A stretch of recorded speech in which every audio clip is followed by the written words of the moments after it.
இந்த உலகத்துல எல்லாருக்கும் மகிழ்ச்சி தரக்கூடிய ஒரு பொருள் எது? இது ஒரு முக்கியமான கேள்வி. இந்த கேள்விக்கு பொருத்தமான ஒரு பதிலை உங்களால சொல்ல முடியுமா? அதாவது கொஞ்சம் யோசிச்சு பார்த்தா பணம்னு சொல்லலாமா? இப்போ கையில காசு இல்லாதவங்ககிட்ட ஒரு 10 ரூபாய் கொடுத்தா அது அவனுக்கு சந்தோஷத்தை கொடுக்கும். ஏற்கனவே வருமான வரி பிரச்சனையில சிக்கி இருக்கிறவர்கிட்ட இன்னும் கொஞ்சம் பணம் இருந்தாங்கன்னு சொல்லி கொடுத்தோம்னா அது அவருக்கு சங்கடத்தை தான் கொடுக்கும். அதனால அந்த கேள்விக்கு பணம்ங்கிறது பொருத்தமான பதிலா இருக்க முடியாது. கேள்வி என்னன்னா, இந்த உலகத்துல எல்லாருக்கும் மகிழ்ச்சி தரக்கூடிய ஒரு பொருள் எது? சரி, இனிப்புன்னு சொல்லலாமா? ஏன்னா எல்லாருக்கும் இனிக்க தானே செய்யும். அதுலயும் ஒரு சிக்கல் இருக்கு. சர்க்கரை வியாதிகாரங்களுக்கு அது என்ன சந்தோஷத்தையா கொடுக்கும்? ஆக எல்லாருக்கும் வேறுபாடு எதுவும் இல்லாம மகிழ்ச்சியை கொடுக்கக்கூடியது வேற ஏதோ ஒன்று இருக்கு. அது என்னன்னு கண்டுபிடிக்கணும். அதுதான் இன்னைக்கு தகவல். அதை கண்டுபிடிக்கணும்னா இந்த கதையை கேட்கணும். அது என்ன கதைன்னா, ஒரு ஊர்ல ஒரு ராஜா இருந்தார். அவருக்கும் இதே சந்தேகம் வந்துட்டுது. அதாவது எல்லாருக்கும் இன்பம் தரக்கூடிய பொருள் எது அப்படின்னு.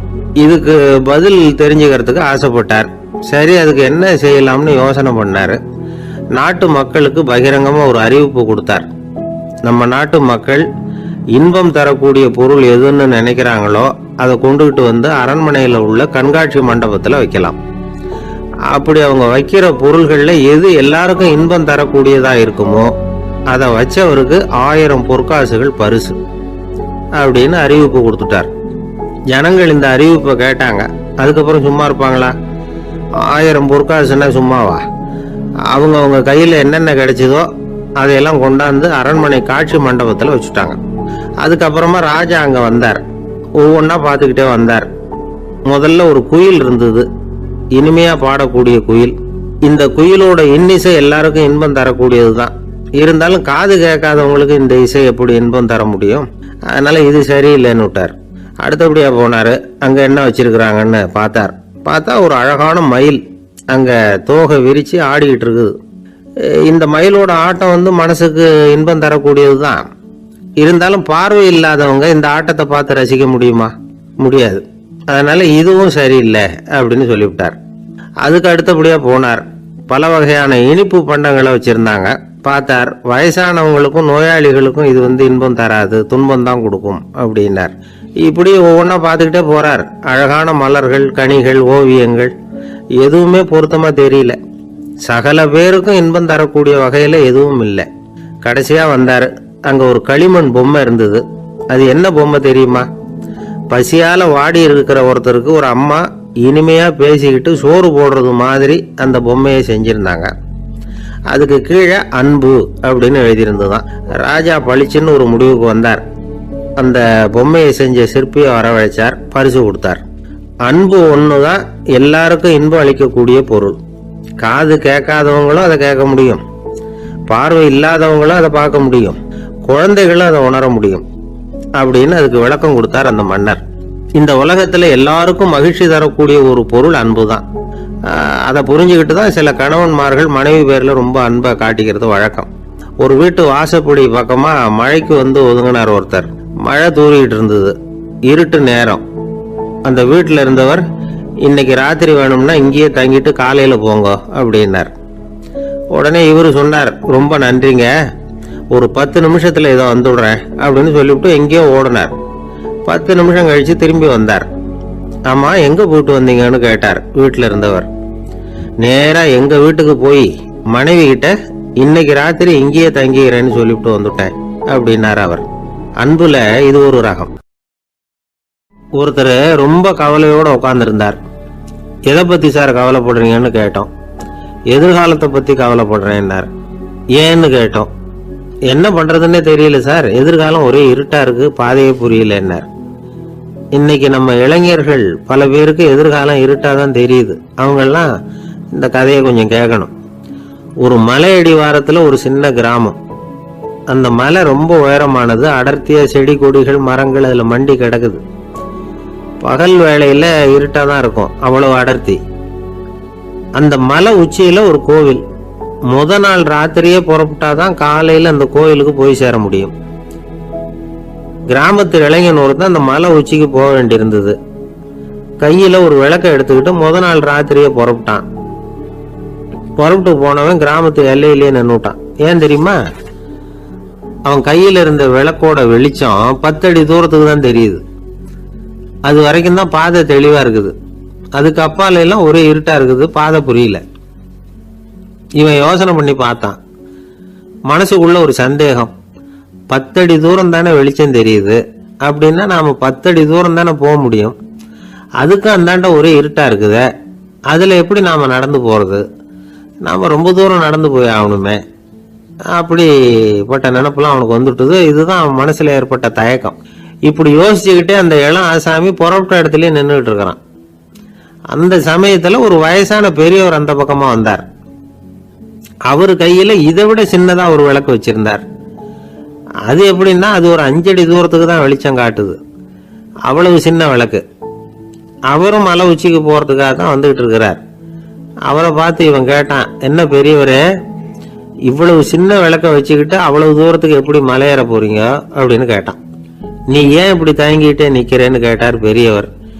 என்கிட்ட இருக்கிற விளக்கு 10 அடி தூரத்துக்கு தான் பாதையை காட்டுதுன்னா.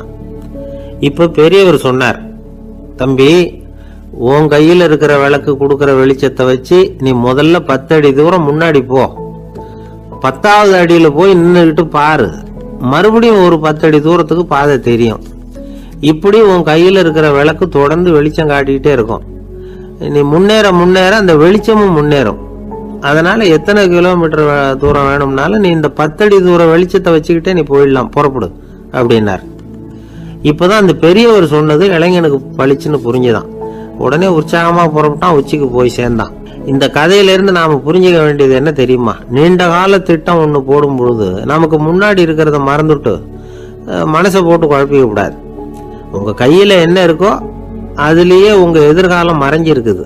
கண் முன்னாடி தெரியறத வச்சு ஆரம்பிங்க, போக போக வழி தானா புலப்படும் அப்படிங்கிறார் ஒரு பெரியவர். பெரிய பயணங்களை எல்லாம் இப்படிதான் நடத்த வேண்டியிருக்கும். ஒவ்வொரு அடியா எடுத்து வச்சா ஓடி போய் சேர்ந்து விடலாம்.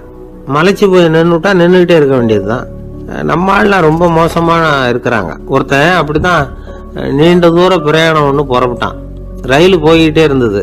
கொஞ்ச தூரம் போச்சு, பாதி வழியில கையில வச்சிருந்த டிக்கெட்டை காத்துல விட்டுட்டான். ஐயோ, என் டிக்கெட்டு போயிட்டுதே அப்படின்னு கத்த ஆரம்பிச்சுட்டான். பக்கத்துல இருந்த பெரியவர் அவனை பார்த்து பரிதாபப்பட்டு, கவலைப்படாத தம்பி, போனா போகுது, வேற டிக்கெட் வாங்கிக்கலாம் அப்படின்னு ஆறுதல் சொன்னார். அதுக்கு அவன் சொல்றான், சார், நான் அதுக்காக அழல, அந்த டிக்கெட்டு கிடைச்சாதானே நான் எந்த ஊருக்கு போகணுங்கிறது எனக்கு தெரியும் அப்படிங்கிறான். ஒரு குரு, இளம் சீடர்கள் எதிரில் உட்கார்ந்துருக்கிறாங்க. குரு பாடம் நடத்திக்கிட்டு இருக்கிறார். சீடர்களுக்கு ஒரு ஆசை, அதாவது ஒரு முக்கியமான மந்திரத்தை நம்ம குருநாதர்கிட்ட இருந்து கத்துக்கணும் அப்படிங்கிறது அவங்க ஆசை. அது என்ன மந்திரம்னா, இறந்தவரை உயிர்ப்பிக்கக்கூடிய புனித மந்திரம். அதாவது செத்தவங்களுக்கு மீண்டும் உயிர் உண்டாக்குகிற மந்திரம். குருவே, தயவு பண்ணி அந்த மந்திரத்தை எங்களுக்கு உபதேசிக்கணும் அப்படின்னு கேட்டாங்க. அது ரொம்ப ஆபத்தானது, அது என்னத்துக்கு உங்களுக்கு வேண்டாமேன்னாராம் குரு. எங்களுடைய நம்பிக்கை உறுதிப்படுறதுக்காகத்தான் கேட்கிறோம், வேற ஒன்றும் இல்லை அப்படின்னு நாங்களாம் சீடர்கள். பக்குவப்படாத அறிவுங்கிறது ரொம்ப ஆபத்தானது அப்படின்னாராம் குரு. இது சீடர்களுக்கு புரியல. அது எப்படிங்க பக்குவப்படாத அறிவு ஆபத்தானதுன்னு சொல்றீங்க, அப்படின்னா என்ன அப்படின்னு கேட்டிருக்காங்க சீடர்கள். குரு அதுக்கு விளக்கம் கொடுத்தாராம். அந்த மந்திரத்தை எப்போ பயன்படுத்தணுங்கிறது முக்கியம்.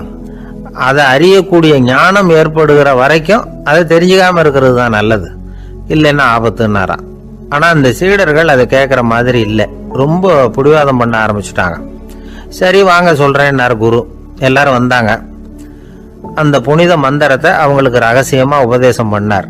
உபதேசம் பண்ணிவிட்டு அவங்களுக்கு எச்சரிக்கையும் கொடுத்தார். இந்த மந்திரத்தை நல்லா ஆராய்ச்சி பார்த்ததுக்கு அப்புறம் தான் உச்சரிக்கணும், அவசரப்பட்டு எதுவும் செஞ்சிடக்கூடாது அப்படின்னு ஒரு தடவைக்கு பல தடவை எச்சரிக்கை கொடுத்தார். சரின்னு சொல்லிவிட்டு அவங்க எல்லாம் மந்திரத்தை கத்துக்கிட்டு எழுந்திரிச்சு போயிட்டாங்க.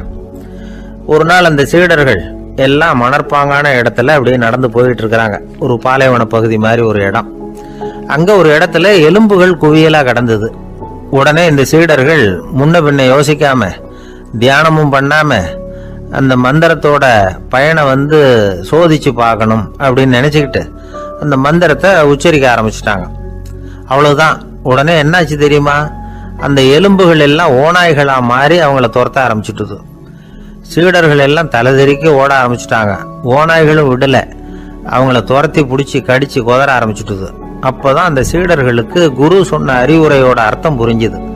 பக்குவப்படாத அறிவு ஆபத்தானது அப்படிங்கிறது. அதனால இதுல இருந்து நாம தெரிஞ்சுக்க வேண்டியது என்னன்னா, நாம நம்ம அறிவை வளர்த்துக்கிட்டா மட்டும் போதாது, அந்த அறிவை எப்போ எப்படி பயன்படுத்தணும் அப்படிங்கிற பக்குவமும் நமக்கு வரணும். அப்போதான் வாழ்க்கை நல்லபடியா அமையும். இல்லைன்னா இடைஞ்சல் தான். இந்த காலத்துல சில சின்ன பிள்ளைங்களுக்கே அறிவு ரொம்ப பக்குவப்பட்டிருக்குங்கிறத உணர முடியுது. ஒரு சின்ன பையன் பள்ளிக்கூடத்தில் மார்க் லிஸ்ட் கொடுத்தாங்க, வாங்கிக்கிட்டு அவசரமாக வீட்டுக்கு ஓடினான். எதிரில் வந்த ஒருத்தர் கேட்டார், என்ன அவசரம், ஏன் இப்படி வேகமாக ஓடுறேன்னார். எங்கள் அம்மா கிட்ட அடி வாங்கணும், அதுக்காக தான் ஓடுறேன்னா. அடி வாங்கிறதுக்காக இவ்வளவு அவசரம்னார் அவர். அப்படி இல்லைங்க, நான் போகிறதுக்குள்ளே எங்கள் அப்பா வீட்டுக்கு வந்துட்டாருன்னா அவர்கிட்ட அடி வாங்க வேண்டியிருக்கும், அதை அவாய்ட் பண்ணுறதுக்காக இப்படி ஓடுறேன் அப்படின்னு நானும். அந்த பையன் ஒரு தெருவில் சில சிறுவர்கள் விளையாடிக்கிட்டு இருந்தாங்க. ஏதோ ஒரு உயரமான கல்லை நடுத்தெருவில் வச்சு அதை சுற்றி சுற்றி ஓடி வந்துக்கிட்டு இருக்கிறாங்க. அது என்ன விளையாட்டோ அவங்களுக்கு தான் தெரியும். கொஞ்ச நேரம் அப்படி விளையாடிக்கிட்டு இருந்தவங்க விளையாடி முடிச்சதும் அந்த கல்லை நடுத்தெருவில் அப்படியே விட்டுட்டு அவங்கவுங்க வீட்டுக்கு ஓடி போட்டாங்க. அதுக்கப்புறம் அந்த வழியாக 2 பெண்கள் பேசிக்கிட்டே வந்தாங்க. பேச்சு சுவாரஸ்யத்தில் நடுத்தெருவில் இருந்த அந்த கல்லை கவனிக்கல, காலில் இடிச்சுட்டுது, லேசா ரத்தம் வந்துட்டுது, வலி தாங்கலை. காலில் இடிச்சுக்கிட்ட பொண்ணு திட்ட ஆரம்பிச்சுட்டுது. வர வர ஊர் உலகம் ரொம்ப கெட்டு போச்சு, யாருக்கும் பொறுப்பே கிடையாது பாரு, இப்படி நடுத்தெருவில் பொறுப்பு இல்லாமல் இப்படி கல்லை போட்டு வச்சிருக்கிறாங்களே, இது நியாயமா அப்படின்னு சொல்லி இந்த சமூகத்தை கடுமையாக விமர்சனம் பண்ணிக்கிட்டு அவங்க போயிட்டாங்க. கொஞ்ச நேரம் கழிச்சு ஒரு வாலிபன் அந்த வழியாக வந்தான். அந்த கல்லை பார்த்தான், நின்னான், ஒரு நிமிஷம் யோசனை பண்ணான், என்ன பண்ணலாம்னு பார்த்தான். தன்னுடைய வீரத்தையும் பலத்தையும் காட்டணும்னு நினைச்சான். பின்னாடி போனான். அப்புறம் வேகமாக ஓடி வந்து ஒரு சின்ன ஹை ஜம்ப் அப்படியே துள்ளி குதிச்சான். துள்ளி குதிச்சு தாண்டி அந்த பக்கமாக போய் விழுந்தான். அப்படியே விசில் அடிச்சுக்கிட்டு அவன் பாட்டுக்கு நடந்து போகிறான். அடுத்தபடியாக ஒரு காதல் ஜோடி அந்த வழியாக வந்தது. நடுத்தெருவில் கல் கண்ணில் பட்டது. அவங்க 2 பேரும் ரொம்ப நெருக்கமாக சேர்ந்து வந்துக்கிட்டு இருக்கிறாங்க. நடுவில் கல் இருக்கிறதுனால கொஞ்ச நேரம் 2 பேரும் விலகி மறுபடியும் இந்த பக்கம் வந்து சேர்ந்து போகணும். கொஞ்ச நேரம் நாம் பிரிய வேண்டி இருக்குதே அப்படின்னு வருத்தத்தோட முணுமுணுத்துக்கிட்டே இந்த பக்கம் வந்தாங்க. அதுக்கப்புறம் வழக்கம் போல சேர்ந்து அவங்க பாட்டுக்கு எதிர்காலத்தை பற்றி கற்பனை பண்ணிக்கிட்டே போயிட்டாங்க. கடைசியாக அந்த வழியாக பார்வை இல்லாத ஒருத்தர் வந்துக்கிட்டு இருக்கார். அவர் கையில் வழக்கமாக வச்சிருக்கிற அந்த ஊன்றுகோல், கையில் இருக்கிற அந்த ஊன்றுகோலால் தனக்கு முன்னாடி அப்படியே தட்டிக்கிட்டு பார்த்துக்கிட்டே அவர் மெதுவாக நடந்து வந்துக்கிட்டு இருக்கிறார். வழியில் இருக்கிற அந்த கல் தட்டுப்பட்டுது. உடனே நடுத்தெருவில் ஒரு கல் இருக்குங்கிறத அவர் புரிஞ்சுக்கிட்டார். உடனே குனிஞ்சார், அந்த கல்லை தடவி பார்த்து எடுத்தார், தெரு ஓரமாக கொண்டுட்டு போய் போட்டார். அதுக்கப்புறம் அவர் பாட்டுக்கு அவர் வழியில் நடந்து போனார்.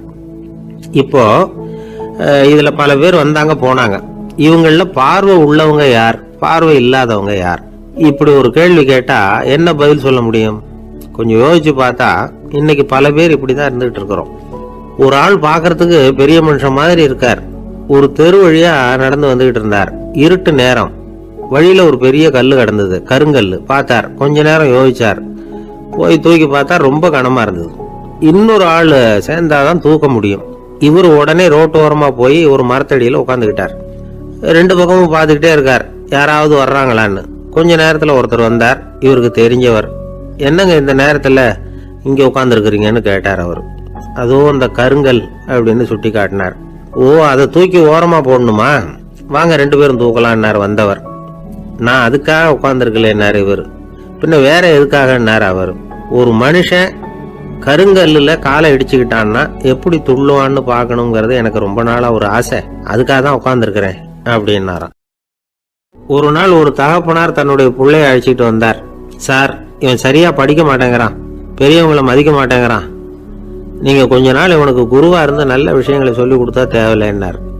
பெரியவங்களையும் மதிக்காதவன் எப்படி என்ன மதிக்க போறான் அப்படிங்கிறது நமக்கு யோசனை வரும் இல்லையா? வேணாங்க, என்னை விட்டுருங்க அப்படின்னோம். அவர் விட மாட்டேன்னு விட்டார். இல்லைன்னா அவரே சிஷ்யன் ஆயிடுவார் போல இருந்தது. சரி, வேற வழி இல்லாம அந்த பையனையே என்னுடைய சீடனை ஏத்துக்கிட்டு உபதேசம்லாம் பண்ண ஆரம்பிச்சோம். அதாவது குரு பக்தின்னா அது எப்படி இருக்கணுங்கிறத பத்தி சொல்லி கொடுத்தோம் அவனுக்கு. சதமகர் அப்படின்னு ஒரு குரு இருந்தார். அவருக்கு ஒரு சீடன். அவன் பேரு துளசி சைதன்யன், நைஷ்டிக பிரம்மச்சாரி. தன்னுடைய குருவுக்கு எந்த நேரத்தில் எது தேவைங்கிறத புரிஞ்சுக்கிட்டு சேவை செய்கிறவன். ஆனால் இவனை பற்றி மற்ற சீடர்களுக்கு பொறாம வந்துட்டுது. இவன் மட்டும் இப்படி இருக்கானேன்னு உடனே குரு கிட்ட போய் கோல் மூட்டினாங்க.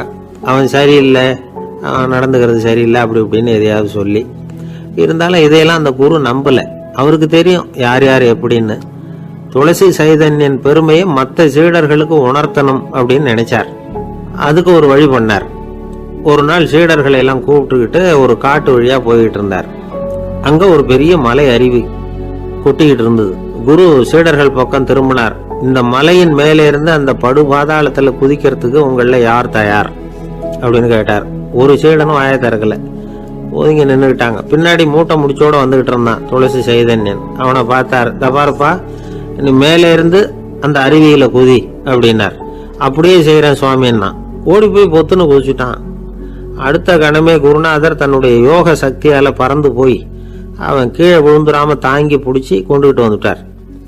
மற்ற சீடர்களுக்கெல்லாம் ஒரு மாதிரி ஆயிட்டுது. அடுத்தபடியா என்ன பண்ணலாம்னு யோசிச்சாங்க இவனை மாட்டி விடுறதுக்கு. ஒரு நாள் வெத்தலை அடிக்கிற ஒரு சின்ன உரலையும் உலக்கையையும் எடுத்து ஒளிய வச்சுட்டாங்க. சதமகர் சன்னியாசி இல்லை, அவர் வெத்தலை போடுவார். பல்லு சரியில்லை, அதனால இடிச்சுதான் வெத்தலையை போடணும். திடீர்னு வெத்தலை பாக்கு கேட்டார். வழக்கமா உரல்ல இடிச்சு தர்றது தான் துளசியின் பழக்கம். உரலை தேடினா கிடைக்கல, என்ன பண்றது? குரு கேட்டு விட்டார. குரு சேவை தானே முக்கியம். என்ன பண்ணா வெத்தலை பாக்க தன்னுடைய வாயில போட்டு முன்னும் அதை எடுத்து அவர்கிட்ட கொடுத்துட்டான். குரு எதையோ படிச்சுக்கிட்டே அதை வாங்கி வாயில போட்டுக்கிட்டார். துளசி இன்னைக்கு தாம்பூலம் நல்லா இடிக்கப்பட்டிருக்கு, ருசியா வேற இருக்கு, அதை இடிச்ச பாத்திரத்தை என் கண்ணால பாக்கணும்னு ஆசையா இருக்குன்னு விட்டார். அதை மட்டும் அனுப்பி போய் நீ வர வேண்டான்னு வேற சொல்லிவிட்டார். இதை கேட்டதும் துளசி தவிச்சு போயிட்டான். இவன் போகாம எப்படி வாயை மட்டும் அனுப்பி வைக்க முடியும்? இவன் தவிக்கிறத பார்த்ததும் மற்ற சீடர்களுக்கெல்லாம் மனசுக்குள்ள ரொம்ப சந்தோஷம். துளசி கொஞ்சமும் யோசிக்கல. வாழை எடுத்தான், தன்னுடைய தலையவே அப்படியே அறுத்து வெட்டி எடுத்தான். இன்னொரு சீடங்கிட்ட கொடுத்துட்டான், எடுத்துட்டு போன்னு சொல்லி. கொண்டுட்டு போய் குரு முன்னாடி வைக்கிறாங்க. அந்த தலையில வாய் திறந்திருக்கு, வெத்தலை போட்டு முன்னு இருந்தது, தெரிஞ்சு போச்சு, சிவப்பா இருந்தது. அவனுடைய குரு பக்தியை இப்ப எல்லாரும் ஒத்துக்கிட்டாங்க. அதுக்கப்புறம் குரு சதமகர் தன்னுடைய அற்புத திறமையினால அந்த தலையை மறுபடியும் ஒட்ட வச்சுட்டார். துளசிக்கு உயிர் வந்துட்டுது. இப்படி ஒரு பெரிய கதை உண்டு. அதாவது துளசி சைதன்யன் அவனுடைய குரு பக்தி எப்படி அப்படின்னு கேட்டோம். ரொம்ப அபாரம் அப்படின்னு அந்த பையன் அடக்கமா, சும்மா விளையாட்டுக்காக தான் அப்படி அவங்கிட்ட கேட்டோம். ஏன்பா உன்னுடைய குரு பக்தியை என்கிட்ட காட்டுறதுக்கு உன்னோட கழுத்தை நீயே அறுக்கணும்னு நான் சொன்னா அதை நீ செய்வியா அப்படின்னு கேட்டோம்.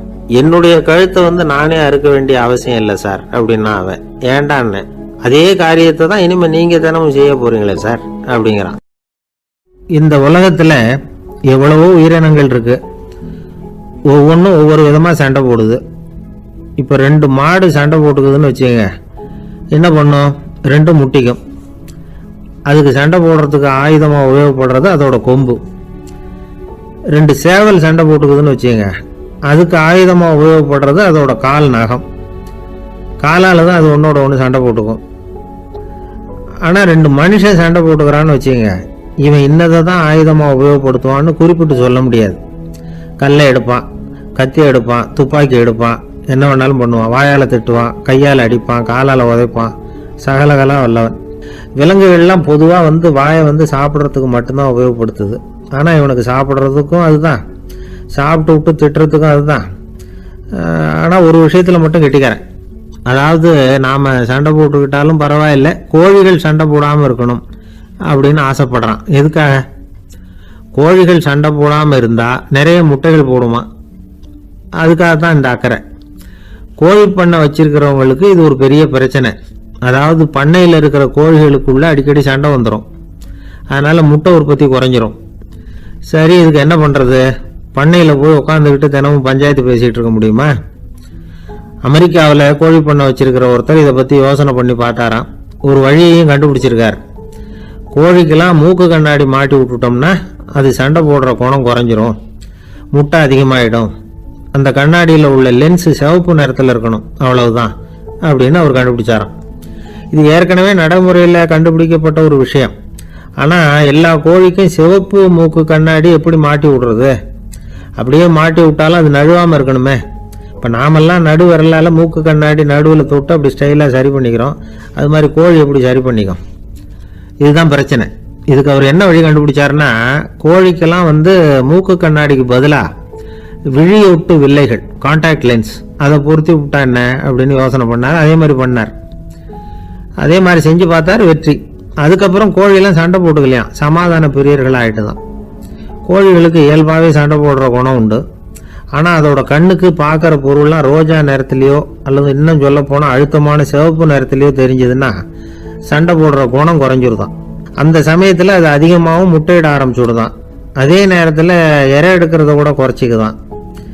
இது ஏன் இப்படி பண்ணுதுங்கிறது விஞ்ஞானிகளுக்கு இன்னமும் புரியலையா. எப்படியோ அமெரிக்க கோழிகள்லாம் கான்டாக்ட் லென்ஸ் பொருத்திக்க ஆரம்பிச்சாச்சு. கோழி கழுத்தை பிடிச்சிக்கிட்டு ஒரு சில வினாடிகளில் அதை பொருத்தி போடுறாங்களாம். கோழியோட ஆயுள் பூரா அது அப்படியே இருக்குமா. பண்ணையில் முட்டை உற்பத்தி குறைஞ்சா இது மாதிரி விஞ்ஞானபூர்வமாக பரிகாரம் தேடுறது தான் நல்லது. நமக்கு வேண்டியப்பட்ட ஒருத்தர், அவர் ஒரு கோழி பண்ணை வச்சுருந்தார். அந்த பண்ணையில் பாதி கோழி திடீர்னு செத்து போச்சு. உடனே ஒரு கால்நடை மருத்துவர்கிட்ட போக வேண்டியது தானே. அங்கே போகல. உள்ளூரில் மந்திரம் பண்ணிகிட்டு இருந்த ஒரு சாமியார்கிட்ட போனார். அவர் காலில் விழுந்தார். சாமி, என் பண்ணையில் பாதி கோழி செத்து போட்டுதுன்னார். சாமியார் யோசனை பண்ணார். சரி, பண்ணையில் வாசப்படி கிழக்கு பக்கமாக வச்சுருக்கியா மேற்கு பக்கமாக வச்சுருக்கியான்னு கேட்டார். கிழக்கு பக்கமாக இருக்குன்னார் அவர். அதுதான் தப்பு, மேற்கு பக்கமாக அதை மாற்று, சரியாக போடும்னாராம். அதே போல் அவர் போய் மாற்றிவிட்டார். அப்பவும் பாதி செத்து போச்சு. மறுபடியும் சொன்னார், சாமி மறுபடியும் பாதி கோழி செத்து போட்டுதேன்னார். சரி, கூரை எப்படி போட்டிருக்க, ஓடு போட்டிருக்கியா இல்லை கீத்து போட்டிருக்கியான்னார். ஓடு போட்டிருக்கேன்னாராம் அவர். அதுதான் தப்பு, கீத்து போட்டுரு, சரியாக போடும்னாராம். சரின்னு போய் அதையும் மாற்றி பார்த்தார். மறுபடியும் போயிட்டுது, கோழி செத்து போச்சு. வந்தார். மறுபடியும் பாதி செத்து போச்சு சாமின்னு வந்தார். இவரும் யோசனையை மாற்றி மாற்றி சொல்லிகிட்டே இருக்கிறார். இப்படி அவரும் மாற்றி மாற்றி பார்த்தார். 6வது தடவையாக அவரை தேடிட்டு வந்தார். அந்த சமயத்தில் இவர் ரொம்ப தீவிரமாக யோசனை பண்ணி பார்த்துட்டு, அது சரிப்பா, நீ என்கிட்ட சளைக்காமல் வந்துகிட்டு இருக்கிற, நானும் யோசனை சொல்லிகிட்டு இருக்கேன். இப்போவும் உங்ககிட்ட சொல்கிறதுக்கு என்கிட்ட யோசனை நிறையா இருக்குது. ஆனால் சோதிக்கிறதுக்கு உங்ககிட்ட கோழி இல்லையே, என்ன பண்ணுறது அப்படின்னாராம் இவர். ஆசைப்படுறதுல தப்பு இல்லை. ஆனால் அந்த ஆசை தேவைக்கு தகுந்த மாதிரி இருக்கணும். தேவைக்கு மீறிய ஆசைகள் இருக்கு பாருங்க, அது தேவையில்லை. இந்த கருத்தை வலியுறுத்தது மாதிரி ஒரு கதை உண்டு. தேவேந்திரனுக்கு திடீர்னு வீடு கட்டணும்னு ஒரு ஆசை வந்துதான். வீடுன்னா நாம கட்டுற மாதிரி இல்லை. தேவேந்திரன் வீடுன்னா சும்மாவா, ஒரு பிரம்மாண்டமான அரண்மனை கட்டணும். அது மாதிரி இந்த 3 லோகத்திலையும் ஒரு அரண்மனை கிடையாது அப்படின்னு எல்லாரும் சொல்லணும். இது அவனோட ஆசை. உடனே தேவ தச்சரான விஸ்வகர்மாவை கூப்பிட்டான், உத்தரவு போட்டான். விஸ்வகர்மா தன்னுடைய உதவியாளர்களை எல்லாம் கூப்பிட்டு ஒன்னா சேர்த்துக்கிட்டார். படாத பாடுபட்டு ஒரு பெரிய அரண்மனையை கட்டி முடிச்சார். கட்டி முடிக்க 1000 வருஷம் ஆச்சு. தேவேந்திரன் பார்க்கறான். அவனுக்கு திருப்தி ஏற்படல. என்னுடைய அந்தஸ்துக்கு இது ரொம்ப சாதாரணமான கட்டிடம், இதை விட இன்னும் பெருசா கட்டு அப்படின்னா. தேவ தச்சர் திணறி போயிட்டார். அவரால் அதுக்கு மேல எதுவும் செய்ய முடியல. என்ன பண்றதுன்னு யோசனை பண்ணார். நேரா நாரதர் காலில் போய் விழுந்தார். நீங்க தான் என்னை இந்த பிரச்சனையிலேருந்து காப்பாற்றணும்னார். நாரதர் யோசனை பண்ணார். சரி, கவலைப்படாதேன்னார். நேரா இந்திரன் கிட்ட போனார். இந்திரன் நாரதரை பார்த்த உடனே வாங்கன்னு கூட்டிட்டு போய் அரண்மனையை காட்டினான். இது மாதிரி ஒரு அரண்மனையை நீங்க வேற எங்கேயாவது பார்த்துருக்குறீங்களா அப்படின்னு ரொம்ப பெருமையா கேட்டான். நான் பார்த்தது இல்லை, ஆனா என்னை விட வயசுல மூத்தவர் மகரிஷி லோமேசர், அவர் ஒருவேளை பார்த்துருக்கிறாரா என்னமோ அப்படின்னார். உடனே அவரை மனசுல நினைச்சு தியானம் பண்ணினார். அடுத்த கணம் லோமேஸ்வர் அங்க வந்தார். இடையில ஒரு சின்ன துண்டு, கையில ஒரு கமண்டலம், தலையில ஒரு பாய், அவ்வளவுதான் அவர்கிட்ட இருந்தது. எதுக்காக தலையில இந்த பாய் அப்படின்னு கேட்டான் இந்திரன். என்ன மாதிரி அற்ப ஆயுள் உள்ள ஒரு ஜீவன் தனியா வீடு கட்டிக்கிட்டு திண்டாடணுமா? இந்த பாய் தான் ஒரு வீடு மாதிரி எனக்கு நிழல் கொடுக்குது அப்படின்னார் அவர். என்னது, உங்களுக்கு அவ்வளவு கொஞ்சமான ஆயுளா அப்படின்னு ஆச்சரியத்தோட கேட்டான் இந்திரன். ஆமா, இதை பாரு, என்னுடைய மார்புல ஒரு பொற்காசு அளவுக்கு ரோமம் உதிர்ந்துட்டுது.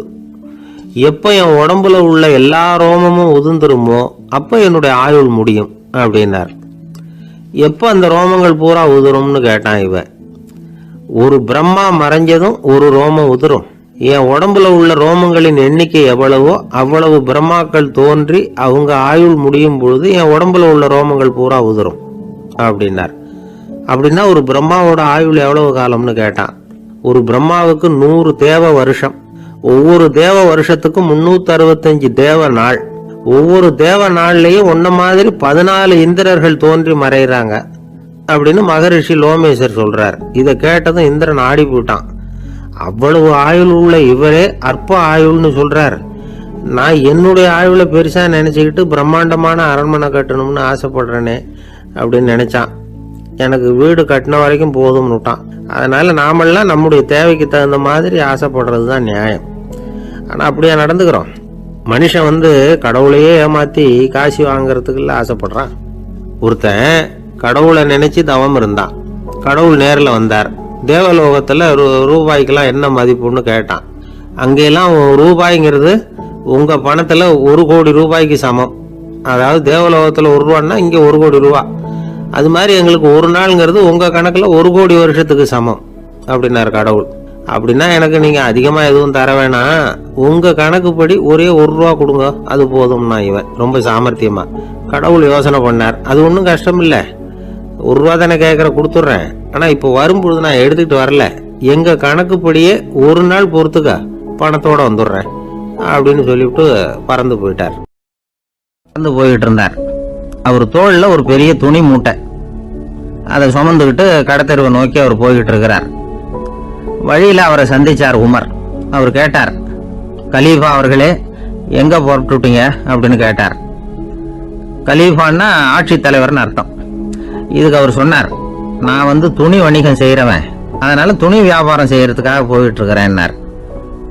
நீங்க இப்போ இந்த நாட்டுக்கு ஆட்சி தலைவர், ஆட்சி பொறுப்புல இருக்கிறீங்க, நீங்க வியாபாரம் செய்ய போட்டா அரசு பணிகளை செய்யறது யாரு அப்படின்னு கேட்டார் அவர். நான் அரசு பணிகளை மட்டுமே செஞ்சுக்கிட்டு இருந்தா என் குடும்பத்தை காப்பாத்துறது யாரு அப்படின்னு கேட்டார் அவர். இப்படி கேட்டவர் யார் தெரியுமா? அவர் தான் அபூபக்கர், இறை தூதர் முகமது அவர்களுக்கு பிறகு கலீஃபாவாக தேர்ந்தெடுக்கப்பட்டவர். அப்போலாம் ஆட்சி தலைவர்களுக்கு சம்பளம்னு எதுவும் கிடையாது. இந்த பிரச்சனையை எப்படி தீர்க்கிறதுன்னு யோசனை பண்ணார் உமர். அபு உபைதா அவர்கள்கிட்ட அழைச்சிட்டு போனார். அவர் யாருன்னா, அவர் தான் பொது நிதி கருவூலத்தின் பொறுப்பாளர். அவர்கிட்ட பிரச்சனையை சொன்னார். இது மாதிரி ஆட்சி தலைவருக்கு பொது நிதியிலிருந்து ஊதியம் அளிக்க முடியுமான்னு கேட்டார். பொது நிதி விதிகளின்படி அதுக்கு சாத்தியம் இல்லைன்னு சொல்லிவிட்டாரு அவரு. சரி, வேற ஏதாவது வழி இருக்குதான்னு கேட்டார் உமர். அபு உபைதா கொஞ்சம் யோசனை பண்ணி பார்த்தார். அப்புறமா சொன்னார், மக்காவிலிருந்து மதீனாவுக்கு குடிபெயர்ந்து வந்த அகதிகளுக்கு நிதி உதவி அளிக்கிறதுக்கு விதிகள்ல இடம் இருக்கு. அப்படி பார்த்தா அபூபக்கரும் அகதி தானே, அதனால எல்லா அகதிகளுக்கும் கொடுக்கறது மாதிரியே அவருக்கும் ஒரு தொகை அளிக்கலாம்னார். கலீஃபா அபூபக்கருக்கு இந்த அகதி உதவி தொகையைத்தான் கொடுத்துட்டு வந்தாங்களாம். குடும்ப செலவுக்கு அது போதுமானதா இல்ல. இருந்தாலும் கலீஃபாங்கிறதுக்காக மற்ற அகதிகளை விட அதிகமா தொகையை பெற அவர் விரும்பல. மார்பு பக்கம் கிழிஞ்சிருந்த ஒரு மேலாடையை தான் அவர் அணிஞ்சிருந்தார். அவருடைய துணைவியார் அஸ்மா, அவங்க ஒரு நாள் தேன் அருந்த ஆசையா இருக்குன்னாங்களாம். நமக்கு கிடைக்கிற ஊதியம் குடும்ப செலவுக்கே போதுமானதா இல்லையே, இந்த நிலையில தேன் வாங்கறதுக்கு காசுக்கு நான் எங்க போவேன் இருக்காரு அவரு. கொஞ்ச நாள் கழிச்சு அவங்க ஒரு தொகையை அவர்கிட்ட கொடுத்து தேன் வாங்கிட்டு வர சொன்னாங்களாம். இவருக்கு ஆச்சரியம், ஏது இந்த பணம்னு கேட்டிருக்காரு. நீங்க தினமும் குடும்ப செலவுக்காக கொடுத்துக்கிட்டு வந்த பணத்துல கொஞ்சம் கொஞ்சமா மிச்சப்படுத்தி வச்சேன்னாங்களாம். அபூபக்கர் அந்த பணத்தை எடுத்துக்கிட்டு நேரா பொது நிதி கருவூல பொறுப்பாளர்கிட்ட போனார். இந்த பணத்தை பொது நிதியில சேர்த்துருங்க, இது அதிகப்படியா எனக்கு தரப்பட்டு வந்த ஊதியம், அடுத்த மாசத்துல இருந்து இந்த தொகையை குறைச்சுங்கன்னு வேற சொல்லிவிட்டாராம். பசியை தணிக்க தேவையான அளவு உணவு, ஒரு ஜோடி உடை, இதை தவிர கூடுதலா மக்கள் பொது நிதியிலிருந்து வாங்கிக்கிறதுக்கு என் குடும்பத்தாருக்கு உரிமை இல்லை அப்படின்னு சொல்லி கண்டிப்பா சொல்லிவிட்டாராம். அவர் வாங்கிட்டு வந்த இந்த குறைந்த ஊதியம் கூட அவர் மனசை உறுத்திக்கிட்டே இருந்தது. கடைசி நேரம் அவர் தம்முடைய மகள் ஆயிஷா அவர்கள் அழைச்சார். மகளே, இதுவரைக்கும் பொது நிதியிலிருந்து நான் வாங்கிட்டு வந்த தொகை என்னுடைய இதயத்துல பாரமா அழுத்திக்கிட்டு இருக்கு. என் தோட்டத்தை வித்து அதுல வர்ற பணத்திலிருந்து நான் இதுவரைக்கும் வாங்கிட்டு வந்த ஊதிய தொகையை கணக்கு போட்டு பொது நிதியில சேர்த்து விடு அப்படின்னாராம். பதவி ஏற்கிறதுக்கு முன்னாடி தன்கிட்ட இருந்ததை விட இப்ப கூடுதலா என்ன சொத்து இருக்குன்னு பார்த்திருக்கார். ஒரு ஒட்டகம், ஒரு கோப்பை, ஒரு பணியாள், இதையும் அடுத்தபடியா கலீஃபாவா வர்றவர்கிட்ட ஒப்படைச்சிருங்க அப்படின்னு விட்டாராம். அதே மாதிரி அடுத்து வந்த உமர் கிட்ட ஒப்படைச்சாங்க. அப்போ உமர் சொன்னாராம், அபூபக்கரே, இந்த முன்மாதிரியால உங்களுக்கு பிறகு இந்த ஆட்சி பொறுப்பை ஏற்கிறவர்களை பெரும் நெருக்கடிக்கு ஆளாகி விட்டீங்க அப்படின்னு சொல்லி ரொம்ப கண் கலங்கினாராம். கடைசியா அபூபக்கர் தன்னுடைய குடும்பத்தாருக்கு விட்டு சென்ற சொத்து ஒரு படுக்கை விரிப்பு, ஒரு போர்வை, அவ்வளவுதான். இது சிந்திக்க வேண்டிய ஒரு செய்தி. ஒரு ஊர்ல ஒரு மன்னர் இருந்தாராம். அமைச்சர் அவர்கிட்ட சொன்னாராம், மன்னா, நம்ம ராஜ்யத்துல இனிமே லஞ்ச ஊழலே இருக்காதுன்னாராம். ஆஹா, அப்படின்னா ஊழல் பேர் வழிகளையெல்லாம் நாடு கடத்தியாச்சா அப்படின்னு கேட்டிருக்காரு மன்னர். இதுக்கு அவரு, அப்படி இல்லைங்க, இனிமே கொடுக்கறதுக்கு ஜனங்கள் கிட்ட பணமே இல்லை அப்படின்னாராம். இயேசுநாதர்கிட்ட ஒருத்தர் வந்து கேட்டாராம், இயேசுவே என்னை எவ்வளவு நேசிக்கிறீர்கள் அப்படின்னு. அவர் தன்னுடைய இரு கைகளையும் அகல விரித்து இவ்வளவு என்று சொல்லி சிலுவையில் உயிர் நீத்தார் அப்படின்னு சொல்லுவாங்க. அதாவது அந்த நேசிப்புக்கு எல்லை கிடையாது, அதே போல மன்னிப்புக்கும் எல்லை கிடையாது. இது இயேசுநாதர் சொல்லி கொடுத்த ஒரு பாடம். இயேசுனுடைய சீடர்கள்ல ஒருத்தன் பீட்டர், அவன் ஒரு நாள் இயேசுநாதர்கிட்ட கேட்டிருக்கான், இயேசுவே நான் வந்து என்னுடைய தம்பி கிட்ட அடிக்கடி சண்டை போட்டுக்கிட்டு இருக்கேன், என்னுடைய சகோதரன் கூட, அவனை நான் எத்தனை தடவை மன்னிக்கிறது? ஏற்கனவே 7 தடவை அவனை மன்னிச்சுட்டேன் அப்படின்னு சொல்லியிருக்கிறான். அப்போ இயேசு சொன்னாராம், மன்னிக்கிறதுக்கு எத்தனை தடவைங்கிற கணக்கெல்லாம் கிடையாது.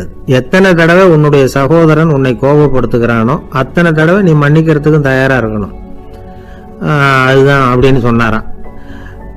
அப்போ இவனுக்கு ஒன்றும் புரியல, இது என்ன அவன் தப்பு பண்ணிக்கிட்டே இருப்பான், நாம மன்னிச்சுக்கிட்டே இருக்கிறதா அப்படிங்கிறது மாதிரி குழப்பமா இருந்திருக்கிறான். அப்போ இயேசுநாதர் தன்னுடைய சீடன் பீட்டர் கிட்ட ஒரு கதை சொன்னாராம். அந்த கதை இன்றைக்கு நாம வந்து எல்லாரும் சிந்தித்து பார்க்க வேண்டிய ஒரு கதை. அதாவது மன்னிப்பை விரும்புகிறவர்கள் மன்னிக்கவும் தயாராக இருக்க வேண்டும் அப்படிங்கிறது தான் அந்த கதையினுடைய தத்துவம். அந்த இயேசுநாதர் சொன்ன கதை என்னன்னா, ஒரு மன்னர் இருந்தார். அவர் ஒரு நாள் அரண்மனையில் உட்காந்து கணக்கு வழக்குகள்லாம் பார்த்துக்கிட்டு இருந்தார். நம்ம அரண்மனையிலிருந்து யார் யார் அரசாங்க கடன் வாங்கியிருக்கிறாங்க, யார் யார் திருப்பி செலுத்தி இருக்கிறாங்க அப்படிங்கிற விவரத்தையெல்லாம் பார்த்துக்கிட்டு இருந்தார். அப்போதான் புரிஞ்சுது, அந்த அரண்மனையில் வேலை செய்கிற ஒருத்தனே அரசாங்க கடன் ஒரு வாங்கியிருக்கிறான். எவ்வளவு? 10,000 பொற்காசுகள் வாங்கியிருக்கான் கடன். இந்த 10,000 பொற்காசுகளை திருப்பி செலுத்தலை அரசாங்கத்துக்கு. இது மன்னர் கவனத்துக்கு வந்தது. உடனே நம்ம அரண்மனையில் இருக்கிறவனே அரசு கடன் வாங்கி திருப்பி செலுத்தாமல் இருக்கான், அவனை கூப்பிட்டு வாங்கன்னு சொல்லி கூப்பிட்டுட்டு வந்தாங்களாம். விசாரிச்சிருக்கிறாங்க, என்னப்பா நீ எவ்வளவு ஒன்று? ஆமாங்க 10,000 பொற்காசுகள் வாங்கியிருக்கிறேன், இன்னும் திருப்பி கட்டலைன்னு இருக்கான். உடனே அவர் மன்னர் சொல்லியிருக்கிறார், நம்ம சட்டத்திட்டப்படி நீ உடனே பணத்தை திருப்பி கட்டிடு. அப்படி உன்னால கட்ட முடியலன்னா உன்னுடைய வீடு வாசல் சொத்து சுகம் எல்லாத்தையும் விற்று அந்த பணத்தை அரசு கருவூலத்தில் சேர்த்துக்கிறதுக்கு நானே ஏற்பாடு பண்ணிடுறேன் அப்படின்னு அந்த மன்னர் சொன்னாராம். இவன் அப்படியே அதிர்ச்சி ஆயிட்டான், அப்படியே பொத்துன்னு காலில் விழுந்தானா, மன்னா என்னை மன்னிச்சுங்க, என்னால் முடியல, எனக்கு மன்னிப்பு கொடுங்க அப்படின்னு இருக்கான். உடனே அவர் எழுந்திரிச்சு, சரி நீ மன்னிப்பு கேட்டுவிட்ட, அதனால உன்னை மன்னிக்கிறேன், நீ பணம் கட்ட வேண்டாம் அப்படின்னு சொல்லி அந்த மன்னர் அவனை விட்டுட்டாராம். பணத்தையும் தள்ளுபடி பண்ணிட்டார், நீ திருப்பி கட்ட வேண்டான்னு. இவனுக்கு ரொம்ப மகிழ்ச்சி, அதனால ரொம்ப உல்லாசமா வந்துட்டு இருக்கிறான். தெருவில் வந்துகிட்டு இருக்கிறப்ப இவங்கிட்ட கடன் வாங்கின ஒருத்தன் எதுக்கு வந்துகிட்டு இருக்கான். அவன் இவங்கிட்ட ஒரு 100 பொற்காசுகள் கடன் வாங்கியிருக்கான். அவன் வந்தான், இவன் போய் அவன் சட்டையை பிடிச்சிக்கிட்டான், நீ எப்படா என் கடனை திருப்பி கொடுக்க போறேன்னு. அவன் இப்போ முடியல, கொஞ்சம் பொறுத்துக்கா, அப்புறம் தரேன் இருக்கான். அதெல்லாம் முடியாது, நீ கொடுத்து தான் ஆகணும் அப்படின்னு இவன் புடிவமா சொல்றான். இப்போ நிலைமையை பாருங்க, இவன் ஏற்கனவே இவன் 10,000 பொற்காசுகள் அரசாங்கத்தில் கடன் வாங்கினா அதுக்கு மன்னிச்சு விட்டுட்டார் இவனை. ஆனால் இவன் இன்னொருத்தனை மன்னிக்கிறதுக்கு தயாரா இல்லை. இவங்கிட்ட கடன் வாங்கின இன்னொருத்தன் 10 பொற்காசுகள், அவனை மன்னிக்க தயாரா இல்லை. அவனை கொண்டு போய் நீதிமன்றத்தில் கொண்டு போய் நிறுத்தி தண்டனை வாங்கி கொடுத்துட்டான். நீதிபதி என்ன சொன்னார், அந்த இவன் வாங்கின பொற்காசுகளை திருப்பி கட்டுற வரைக்கும் ஜெயிலில் இருக்கணுங்கிறது தீர்ப்பு. ஆனால் உடனே அரசர் காதில் வந்து விழுந்தது. சொல்லிட்டாங்க, உங்ககிட்ட மன்னிப்பு வாங்கிட்டு போனானே ஒருத்தன், அவன் வந்து இன்னொருத்தனை மன்னிக்கிறதுக்கு தயாரா இல்லை, அவனை கொண்டு போய் ஜெயிலில் அடைச்சிட்டான் அப்படின்னு. உடனே மன்னர் பார்த்தார், இவனை மறுபடியும் கூப்பிட்டு வர சொன்னார். தபரப்பா, நான் வந்து உன்னை மன்னிச்சு விட்டேன், ஆனால் நீ இன்னொருத்தனை மன்னிக்கிறதுக்கு தயாரா இல்லை, அதனால என்னுடைய தீர்ப்பையும் மாத்துறேன், நீயும் அரசு கடன் தீர்ற வரைக்கும் ஜெயிலில் தான் இருக்கணும் அப்படின்னு சொல்லி ஜெயிலுக்கு அனுப்பிச்சிட்டாராம். இப்படி ஒரு கதையை இயேசுநாதர் தன்னுடைய சீடருக்கு சொன்னதாக ஒரு வரலாறு. அது என்ன, அதிலிருந்து நாம புரிந்து கொள்ள வேண்டியதுன்னா, நாம வந்து மன்னிக்கப்படணும்னு நாம விரும்புறோம்னா நாம இன்னொருத்தரை மன்னிக்கிறதுக்கு தயாரா இருக்கணும். அதனால நாம வந்து இன்னொருத்தரை யாரையும் மன்னிக்க மாட்டோம், ஆனா என்ன இன்னொருத்தர் மன்னிக்கணும் அப்படிங்கிறது மாதிரி செய்யக்கூடாதுன்னு சொல்லுவாங்க. அது மாதிரி நாம வந்து இப்போ இது தப்பா புரிஞ்சுக்கிறவங்களும் இருக்கிறாங்க. பாவம் மன்னிப்புங்கிறதுலாம் எதுக்குன்னா, அதாவது மறுபடியும் பாவம் செய்யாம இருக்கிறதுக்காக தான். அதான் மன்னிக்கிறாரே அப்படிங்கிறதுக்காக மறுபடியும் பாவம் பண்ணிட்டு இருக்கிறது இல்லை. அதான் ஒருத்தர் கேட்டாராம், பாவத்திலிருந்து மன்னிப்பு கிடைக்கணும்னா நீ என்ன செய்யணும் அப்படின்னு கேட்டிருக்காரு. அதுக்கு அவன் சொல்லியிருக்கிறான், நான் முதல்ல பாவம் செய்யணும், அப்போதானே மன்னிப்பு கிடைக்கும் அப்படின்னு நானா. இப்படிப்பட்டவர்கள் தான் இன்னைக்கு உலகத்தில் அதிகமாக இருக்கிறாங்க. அதனால் இந்த மன்னிப்பின் மகத்துவங்கிறது இயேசுநாதர்கிட்டேருந்து தான் நாம் புரிஞ்சுக்கணும். அந்த இயேசு சொன்ன அந்த மன்னிக்கிற மனோபாவம் இருந்தால் இன்னைக்கு உலகம் பூராவும் அமைதி பூங்காவாக இருக்கும். அதில் ஒன்றும் ஆச்சரியமே இல்லை, அதில் ஒன்றும் சந்தேகமும் இல்லை. அதனால் மன்னிக்கிற மனோபாவத்தை நாம் எல்லாரும் நமக்குள்ளே வளர்த்து கொள்ள வேண்டும் அப்படிங்கிறது தான் நாம் இன்றைக்கு எல்லோரும் சிந்தித்து பார்க்க வேண்டிய ஒரு செய்தி. ஒரு நண்பர் இருக்கார், எப்போ பார்த்தாலும் கையில் ஒரு புத்தகம் இருக்கும். புத்தகம் இல்லாமல் எங்கேயும் புறப்பட மாட்டார். எதுக்காக இப்படி எடுத்துகிட்டு போகிறீங்க அப்படின்னு கேட்டால், எனக்கு இது ஒரு நல்ல நண்பன் மாதிரி, இந்த காலத்தில் எங்கே போனாலும் காத்திருக்க வேண்டியிருக்கு, அது மாதிரி சமயத்தில் நான் நண்பன் கூட பேசிக்கிட்டு இருப்பேன் அப்படின்பாரான். ஒருத்தர் ஒரு பெரிய அரச பதவியில் இருந்தார். அவர் பதவியிலிருந்து இறங்க வேண்டிய சூழ்நிலை. அரசு கொடுத்துருந்த வீட்டை விட்டுட்டு வெளியில் வர்றார். வரும்போது 2 கையிலையும் 2 பெட்டியை எடுத்துகிட்டு வந்தாராம். சார், உங்களுடைய உடைமைகள் அப்படின்னு கேட்குறாங்க அங்கே இருந்த ஊழியர்கள். இவர் தன்னுடைய கையில் இருக்கிற பெட்டியை காட்டி, இதுதான் என்னுடைய சொத்து அப்படின்னாராம். ஒரு பெட்டியில் அவருடைய உடைகள், இன்னொரு பெட்டியில் அவர் விரும்பி படிக்கிற புத்தகங்கள். அவ்வளவுதான், இதுதான் இருந்துதான். புத்தகம் படிக்கிறது மனசுக்கு நல்லதுங்கிறது நமக்கு தெரியும். புத்தக வாசிப்பு உடம்புக்கும் நல்லதுங்கிறாங்க. அது நமக்கு ஆச்சரியமாக தான் இருக்குது. ஒரு நபர் ஒரு வருஷத்துல சராசரியா 2000 பக்கங்களை படிச்சிருக்கணுமா, யுனெஸ்கோ பரிந்துரை. ஆனா நம்ம நாட்டில் நாம சராசரியா படிக்கிறது 32 பக்கங்கள். அவ்வளவுதான். இவ்வளவுக்கு நம்ம நாட்டில் 6000த்துக்கும் மேற்பட்ட நாளேடுகள், 2000த்துக்கும் மேற்பட்ட இதழ்கள், மலர்கள், இவ்வளவு இருந்தும் சரியா வரல. இந்த உலகத்துல முதல் நூலகம் எங்க எப்போ ஆரம்பமாச்சு தெரியுமா? கிமு 2500 ஆண்டுல அது ஆரம்பமாயிருக்குது. பாபிலோனியாவில் அமில் அணு அப்படிங்கிற அரசன் தான் நூலகத்தை உருவாக்கி இருக்கிறான். அப்பெல்லாம் தாள் கிடையாது, களிமண் தான். களிமண் பலகைகளில் எழுதி அதை தொகுத்து அப்படியே நூலாக்கி அதை நூலகத்தில் வச்சிருப்பாங்களாம். அரசருடைய நூலகத்தில் 1000த்துக்கும் மேற்பட்ட நூல்கள் இருந்ததாக வரலாற்று குறிப்பு இருக்குது. அது மட்டும் இல்லை, அந்த நூலகத்தில் பொருள் வாரியா, அதாவது சப்ஜெக்ட் வாரியா புத்தகங்களை வகைப்படுத்தி வச்சிருந்தாங்களாம். அதில் மிச்சம் இருந்த ஒரு 25 களிமண் பலகை புத்தகங்கள் இன்னைக்கும் பிரிட்டிஷ் அருங்காட்சியகத்தில் இருக்குதான். அச்சு தாள் இதெல்லாம் ஏற்பட்டதுக்கு அப்புறம் அமைக்கப்பட்டது தான் பிரான்சில் இருக்கக்கூடிய பாரிஸ் நூலகம். 1480 பிரெஞ்சு மன்னர் 11ஆம் லூயி இந்த நூலகத்தை அமைச்சாராம். ஆனால் அப்பெல்லாம் அரசர்கள் மட்டும்தான் நூலகத்தை பயன்படுத்த முடியுமா. அதுக்கப்புறம் 17ஆம் நூற்றாண்டில் இந்த முறை மாறி பொதுமக்கள் அங்கே போகலாம், படிக்கலாம் அப்படிங்கிற நிலைமை வந்துதான். போட்லியன் நூலகம் அப்படின்னு அதுக்கு பேர், பாரிஸ் நகரத்தில் இருக்கு. அங்கதான் நூல்களின் பட்டியல் தயாரிப்பு பணி ஆரம்பமாச்சு. கல்வி வளர்ச்சியையும் நூலகத்தையும் இணைச்சவர் நெப்போலியன் போனபார்ட். முன்பணம் செலுத்தி புத்தகத்தை படிக்கிற முறையையும் அவர் தான் கொண்டுட்டு வந்தாராம். மக்கள்கிட்ட வசூலிக்கிற வரியின் ஒரு பகுதியை நூலகத்துக்கு பயன்படுத்தினவரும் அவர் தானா. நெப்போலியன் நூலகத்தில் உலகத்தில் உள்ள எல்லா மொழி நூல்களும் இருக்குதான். அங்கே ஒரு தமிழ் நூலும் இருந்திருக்குது. அது என்னன்னா கம்பராமாயணம். சோவியத் யூனியனுக்கு படையெடுத்து போனப்போ அங்கேருந்து லட்சக்கணக்கான புத்தகங்களை இந்த பனிச்சறுக்கு வாகனங்கள் இருக்குல்ல, அதில் கொண்டுகிட்டு வந்ததாக வரலாறு. அடுத்தபடியாக குறிப்பிட்டு சொல்லத்தக்க நூலகம் எதுன்னா பிரிட்டிஷ் நூலகம். மிக பழைய கையெட்டு பிரதியெல்லாம் கூட அங்கே இருக்குது. 1753 ஆரம்பமாச்சு. அதில் உள்ள நூல்களை வரிசையாக அடுக்கினா 180 கிலோமீட்டர் நீளத்துக்கு வருமா. மிகப்பெரிய நூலகம் அமெரிக்க தலைநகர் வாஷிங்டனில் இருக்குதான். இந்தியாவை பொறுத்த வரைக்கும் பெரிய பழைய நூலகம் எதுன்னா கல்கத்தா நூலகம். எல்லா இந்திய மொழி நூல்களும் இங்கே உண்டு. மகாகவி பாரதியார் நடத்தின இந்தியாங்கிற இதழின் எல்லா பிரதிகளும் அங்கே பாதுகாப்பாக இருக்குது. படிக்கும் பழக்கம் இங்கே வளர வேண்டி இருக்குது. ஒருத்தர்கிட்ட ஒரு புஸ்தகத்தை கொடுத்து விமர்சனம் எழுத சொல்லியிருந்தாங்க. கொஞ்ச நாள் கழிச்சு அவரை போய் பார்த்து, என்னங்க புஸ்தகத்தை படித்து பார்த்தீங்களா அப்படின்னு கேட்டாங்களாம். இதுக்கு அவர் சொல்லியிருக்கிறார், இன்னும் நான் படித்து பார்க்கலிங்க, இப்போ தானே விமர்சனமே எழுதி முடிச்சிருக்கிறேன், இனிமே தான் படிக்கணும் அப்படின்னாராம். என்ன சார் உங்கள் பையன் என்ன செஞ்சுக்கிட்டு இருக்கிறான் இப்போ அப்படின்னு கேட்டார் ஒருத்தர். அடிக்கடி கண்ணாடி முன்னாடி நின்று அழகு பார்த்துக்கிட்டு இருக்கிறான் சார் அப்படின்னாரு அப்பா. இளம் பருவம் இப்படிதான் இருக்கும், அதெல்லாம் சாதாரணமாக நினச்சிடாதீங்க அப்படின்னாரு அவரு. என்ன சார் சொல்கிறீங்க, கண்ணாடி முன்னாடி நின்றுக்கிட்டு நேரத்தை வீணாக்கிக்கிட்டு இருக்கான், அதை ஒரு பெரிய விஷயமா நான் நினைக்கணுமா அப்படின்னாரு இவர். இளம் பருவத்தில் இளைஞர்களுக்கும் சின்ன பொண்ணுங்களுக்கும் அடிக்கடி கண்ணாடியில் பார்க்கணும்னு தோணும். அது வெறுமனே அழகு பார்க்கறது மட்டும் இல்லை, அவங்க தங்களையே தேடி கண்டுபிடிக்கிற ஒரு முயற்சி அது. இது ஒரு மனோதத்துவ விளைவு. இது வரைக்கும் சின்ன பிள்ளையா இருந்துட்டோம், இனிமே நாமளும் மற்றவங்க மாதிரி மனிதர்கள் தான் அப்படிங்கிற உணர்வு அவங்களுக்கு வருது. தங்களோட முகம் எப்படி இருக்குது, அழகு எப்படி இருக்கு, உடம்பு நேரம் எப்படி இருக்கு, முடி எப்படி இருக்கு அப்படிங்கறதெல்லாம் கண்டுபிடிக்கிறாங்க. அதுக்கப்புறம் இன்னொரு ஆணோ பொண்ணோ தன்னை கவனிக்கணும் அப்படின்னு நினைக்கிறாங்க. இதெல்லாம் மனோதத்துவ உண்மைகள், இதெல்லாம் இயற்கை. இதை பார்த்துட்டு பெத்தவங்க பிள்ளைங்க கெட்டு போட்டாங்க அப்படின்னு நினைக்கக்கூடாது, அவங்கள திட்டிக்கிட்டே இருக்கக்கூடாது. இன்னைக்கு பல குடும்பங்கள்ல இதுதான் நடந்துகிட்டு இருக்குது.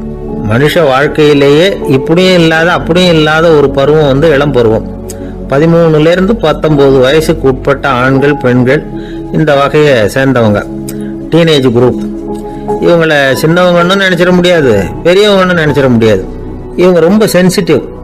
சமூகம் நினைச்சா இவங்களை நல்லவங்களாவும் ஆக்கலாம், கெட்டவங்களாவும் ஆக்கலாம். கொஞ்சம் அக்கறை எடுத்துக்கிட்டா பெரிய பெரிய மேதைகளையும் விஞ்ஞானிகளையும் உருவாக்கலாம். ஆனா நடக்கிறது என்ன தெரியுமா, அநேகமா இவங்களை யாருமே சரியா புரிஞ்சுக்கிறது இல்லை, இவங்களை சரியா நடத்துறதும் இல்லை.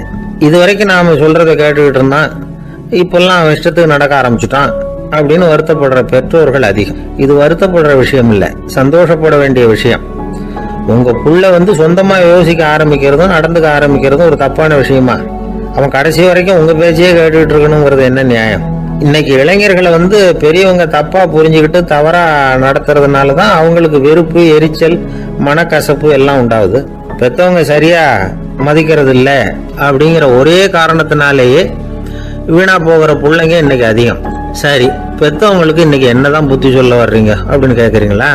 நாம எதையும் சொல்ல வரல, ஆனா அது சம்பந்தமான சில நிபுணர்கள் சொல்லி இருக்கிறத உங்க காதுல போட்டு வைக்கலாம். அது என்னன்னா, பிள்ளைங்க கிட்ட அன்பு செலுத்துங்க. குழந்தையா இருந்தப்போ எவ்வளவு பாசமா இருந்தீங்க, வளர வளர அதை ஏன் குறைச்சிக்கிறீங்க? பெத்தவங்களின் அன்பான வார்த்தைகளுக்கு ஏங்குறவங்க தான் இன்றைய இளைஞர்கள். அவங்க எதை சொன்னாலும் அதை அக்கறையா காது கொடுத்து கேளுங்க, அலட்சியப்படுத்தாதீங்க. அவங்க விரும்புறது உங்ககிட்ட இருந்து ஒரு மதிப்பு, மரியாதை, அங்கீகாரம், இவ்வளவுதான். அவங்க அவங்களாவே முடிவுகள் எடுக்கட்டும், அதுக்கு நீங்க உதவியா இருங்க, அது போதும்.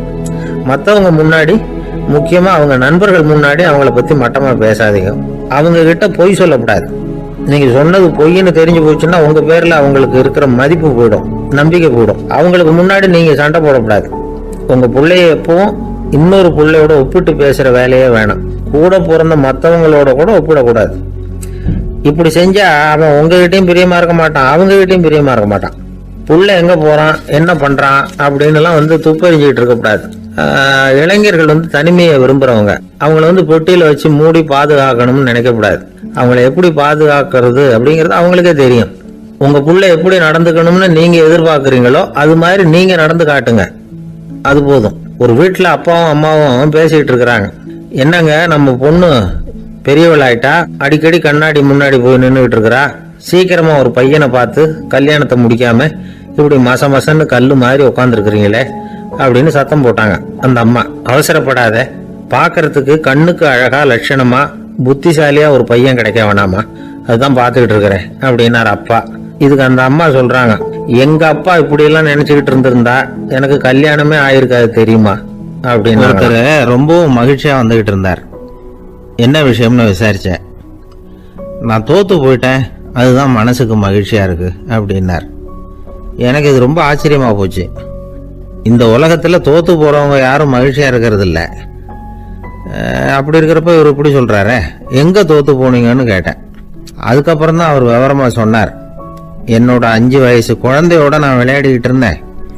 அந்த விளையாட்டுல என் குழந்தை ஜெயிச்சு விட்டுது, நான் தோத்து போட்டேன் அப்படின்னார் ரொம்ப உற்சாகமா. நான் யோசிச்சு பார்த்தேன். அதாவது நாம சின்ன குழந்தையா இருக்கிறப்போ எந்த விளையாட்டுல கலந்துக்கிட்டாலும் அதுல நாம தான் ஜெயிக்கணும்னு ஒரு வெறி நமக்குள்ள இருக்கும். நம்மளை எதிர்த்து விளையாடுறவர் நல்லவரா கெட்டவரா, பெரியவரா சின்னவரா அப்படிங்கறதெல்லாம் முக்கியம் கிடையாது. அவர் தோத்து போகணும், நாம ஜெயிக்கணும், அதுதான் முக்கியம். எதிரியை சந்தோஷப்படுத்த விளையாடுகிற கலை அப்ப நமக்கு தெரியறதில்ல. வாழ்க்கையில ஒரு பக்குவம் வந்ததுக்கு அப்புறம் வெற்றி பெறணுங்கிற மன அழுத்தம் போயிடுது. போட்டியில ஜெயிக்கணுங்கிறத விட குழந்தைய சந்தோஷப்படுத்தணுங்கிறது முக்கியமா போச்சு. ஜெயிக்கணுங்கிற வெறி ஓடி போட்டுது. ஒரு குழந்தையா இருந்தப்போ நம்ம வளர்ச்சிக்கு உதவிய வெறி பெரியவனானதுக்கு பிறகு நமக்கு எதிரியா மாறுது. அதை சரியான சமயத்துல நாம புரிஞ்சுக்கிட்டோம்னா போதும், நாம பொழைச்சிக்கலாம். ஒவ்வொரு மனுஷனுமே வாழ்க்கையோட அடுத்த கட்ட வளர்ச்சியில அடி எடுத்து வைக்கிற நேரத்துல தன்கிட்ட இருந்து ஏதோ ஒரு குணத்தை அல்லது தன் கூட இருந்த ஏதோ ஒரு உறவை நாம் இழக்கத்தான் வேண்டியிருக்குது. ஒரு கட்டம் வரைக்கும் உதவியா இருந்த குணம் அடுத்த கட்டத்துக்கு தடையா கூட மாறிடலாம். இந்த பரிமாண மாற்றத்துக்கு உள்ளாகிற ஒவ்வொருத்தரும் பிரத்யட்சமா இதை உணர்றாங்க. ஆனா பல பேர் எப்படின்னா பழசை திறந்துட்டு புதிய கொள்கைகளை உருவாக்கிக்கிறதுக்கு இஷ்டம் இல்லாம இருந்துடுறாங்க, அல்லது அப்படி செய்ய முடியாம தவிக்கிறாங்க. இதையெல்லாம் மீறி அந்த பழசை திறந்துட்டா அதை இழந்ததால உண்டாகிற மன அழுத்தம் சில காலத்துக்கு வருத்திக்கிட்டு தான் இருக்கும், வேற வழி இல்லை. ஆரோக்கியமான ஒரு முன்னேற்றத்துக்காக அந்த மன அழுத்தத்தை தாங்கிக்கத்தான் வேணும் அப்படிங்கிறாரு அந்த உலக புகழ்பெற்ற மேதை ஒருத்தர், இந்த ஸ்காட் பெக் அப்படிங்கிறவர். பிறந்த நாள் முதல் இதுதான் சரி அப்படின்னு கற்பிக்கப்பட்டு வந்த ஒவ்வொரு தத்துவத்தையும் தங்களுடைய வளர்ச்சிக்கு தகுந்த மாதிரி மாற்றி அர்த்தப்படுத்தி கொள்ள முடியாமல் வாழ்க்கை சூழல்ல அப்படியே அரைப்பட்டு தூளாகிறவர்கள் தான் ரொம்ப தவிக்கிறாங்களாம். இதுதான் அவருடைய கருத்து. பெரும்பாலும் மனிதர்களுடைய நடுத்தர வயசுல, அதாவது 30 தாண்டுகிற சமயத்துல தான் இந்த தவிப்பு உண்டாவதுதான். இதை தான் மேற்கத்திய நாடுகளில் அடிக்கடி மிட் லைஃப் கிரைசிஸ் அப்படின்னு சொல்றாங்க. அப்பப்போ பழசையெல்லாம் தொலைச்சி விட்டு புதுசு புதுசா பிறக்கிறதுக்கு கத்துக்கணும். ஒவ்வொரு நிமிஷத்தையும் அந்த நிமிஷத்துக்கு ஏற்ற சித்தாந்தம் கொண்டவர்களாக சந்திப்போம் அப்படிங்கிறார் அந்த உளவியல் நிபுணர். இப்படி பழகிக்கிட்டா வாழ்க்கை இன்பமயம், இல்லைன்னா தவிப்பு மயம்தான். பழசை தொலைக்க முடியாதவர்கள்ல எத்தனையோ பேர் உண்டு, எத்தனையோ ரகம் உண்டு. அதுல வேடிக்கையான நண்பர்களும் உண்டு. ஒருத்தர் நண்பர் வீட்டுக்கு போனார். அவர் ஏதோ இனிப்பு பலகாரம் கொடுத்து சாப்பிட சொல்லியிருக்கிறாங்க அவங்க வீட்டில். இவர் சாப்பிட்டு பார்த்துட்டு சொன்னாராம், சார் 6 மாசத்துக்கு முன்னாடி ஒரு தடவை இங்கே வந்தேன், அப்போ ஒரு இனிப்பு பலகாரம் கொடுத்தீங்க, அது இதை விட நல்லா இருந்தது சார் அப்படின்னாராம். அப்ப செஞ்ச அதே இனிப்பு பலகாரம் தான் சார் இதுவும் அப்படின்னாராம் அவர். ஊருக்கு வெளியில அமைதியான ஒரு இடம், அங்க ஒரு ஆசிரமம், அங்க ஒரு சாமியார். அவர் தினமும் நல்ல போதனைகள்லாம் செய்வார். பல பேர் போய் அங்கேயே சில நாள் தங்கி இருந்து அவர் சொல்ற அறிவுரைகளை எல்லாம் கேட்டுக்கிட்டு வர்றது வழக்கம். ஒரு தடவை அவரை பார்த்துட்டு போறதுக்காக 3 வெளியூர் தம்பதிகள் வந்தாங்களாம். அந்த மடத்திலேயே சாப்பிட்டுக்கிட்டு தங்கி இருந்து அவங்களுடைய போதனைகளை கேட்டுக்கிட்டு போகணுங்கிறது அவங்க நோக்கம். காலையில குளிச்சுட்டு பூஜையில உட்கார்ந்தார் அந்த சுவாமி. இவங்களும் குளிச்சுட்டு அந்த பூஜையை பார்க்கறதுக்காக அவர் முன்னாடி உட்கார்ந்தாங்க. பூஜை ஆரம்பமாச்சு. சம்பிரதாயப்படி அது ரொம்ப நேரம் நடந்துகிட்டே இருக்குது. இவங்களுக்கு நல்ல பசி இருந்தாலும் இந்த நேரத்தில் அதை எப்படி வெளியில காட்டிக்கிறது? பேசாம இருந்தாங்க. அந்த சுவாமி பூஜையை முடிச்சார். அதுக்கப்புறம் பேச ஆரம்பிச்சார். பேச்சு அருமையாக தான் இருந்தது, அமிர்தமாக தான் இருந்தது. இருந்தாலும் இவங்களுக்கு இருக்கிற வயிற்று பசி அதை சரியாக கவனிக்க விடலை. அந்த சுவாமியே இதை கவனிச்சதா தெரியல. இவங்களுக்கு மனசுக்குள்ள ஒரு எண்ணம், உள்ள சாப்பாடு தயாராகிட்டு இருக்கும் போல இருக்கு, இந்த பேச்சு முடிஞ்சது நம்மளை உள்ள அழைச்சிட்டு போய் சாப்பாடு போடுவாங்கன்னு நினைக்கிறோம் அப்படின்னு இவங்களாம் நினச்சிக்கிட்டாங்க. ஆனால் சுவாமி இதை பற்றி எதுவுமே பேசலை, கண்டுக்கல. ஒரு அம்மாவால் அதுக்கு மேலே சும்மா இருக்க முடியுமா? முடியல. சாப்பாட்டை கவனிக்கலாமா அப்படின்னு சொல்லி மெதுவாக ஆரம்பித்தாங்க. ஓ கவனிக்கலாமே அப்படின்னு உள்ளே அழைச்சிட்டு போனார் சுவாமி. இவங்க ரொம்ப அவசரமாக எழுந்திருச்சு உள்ளே ஓடினாங்க.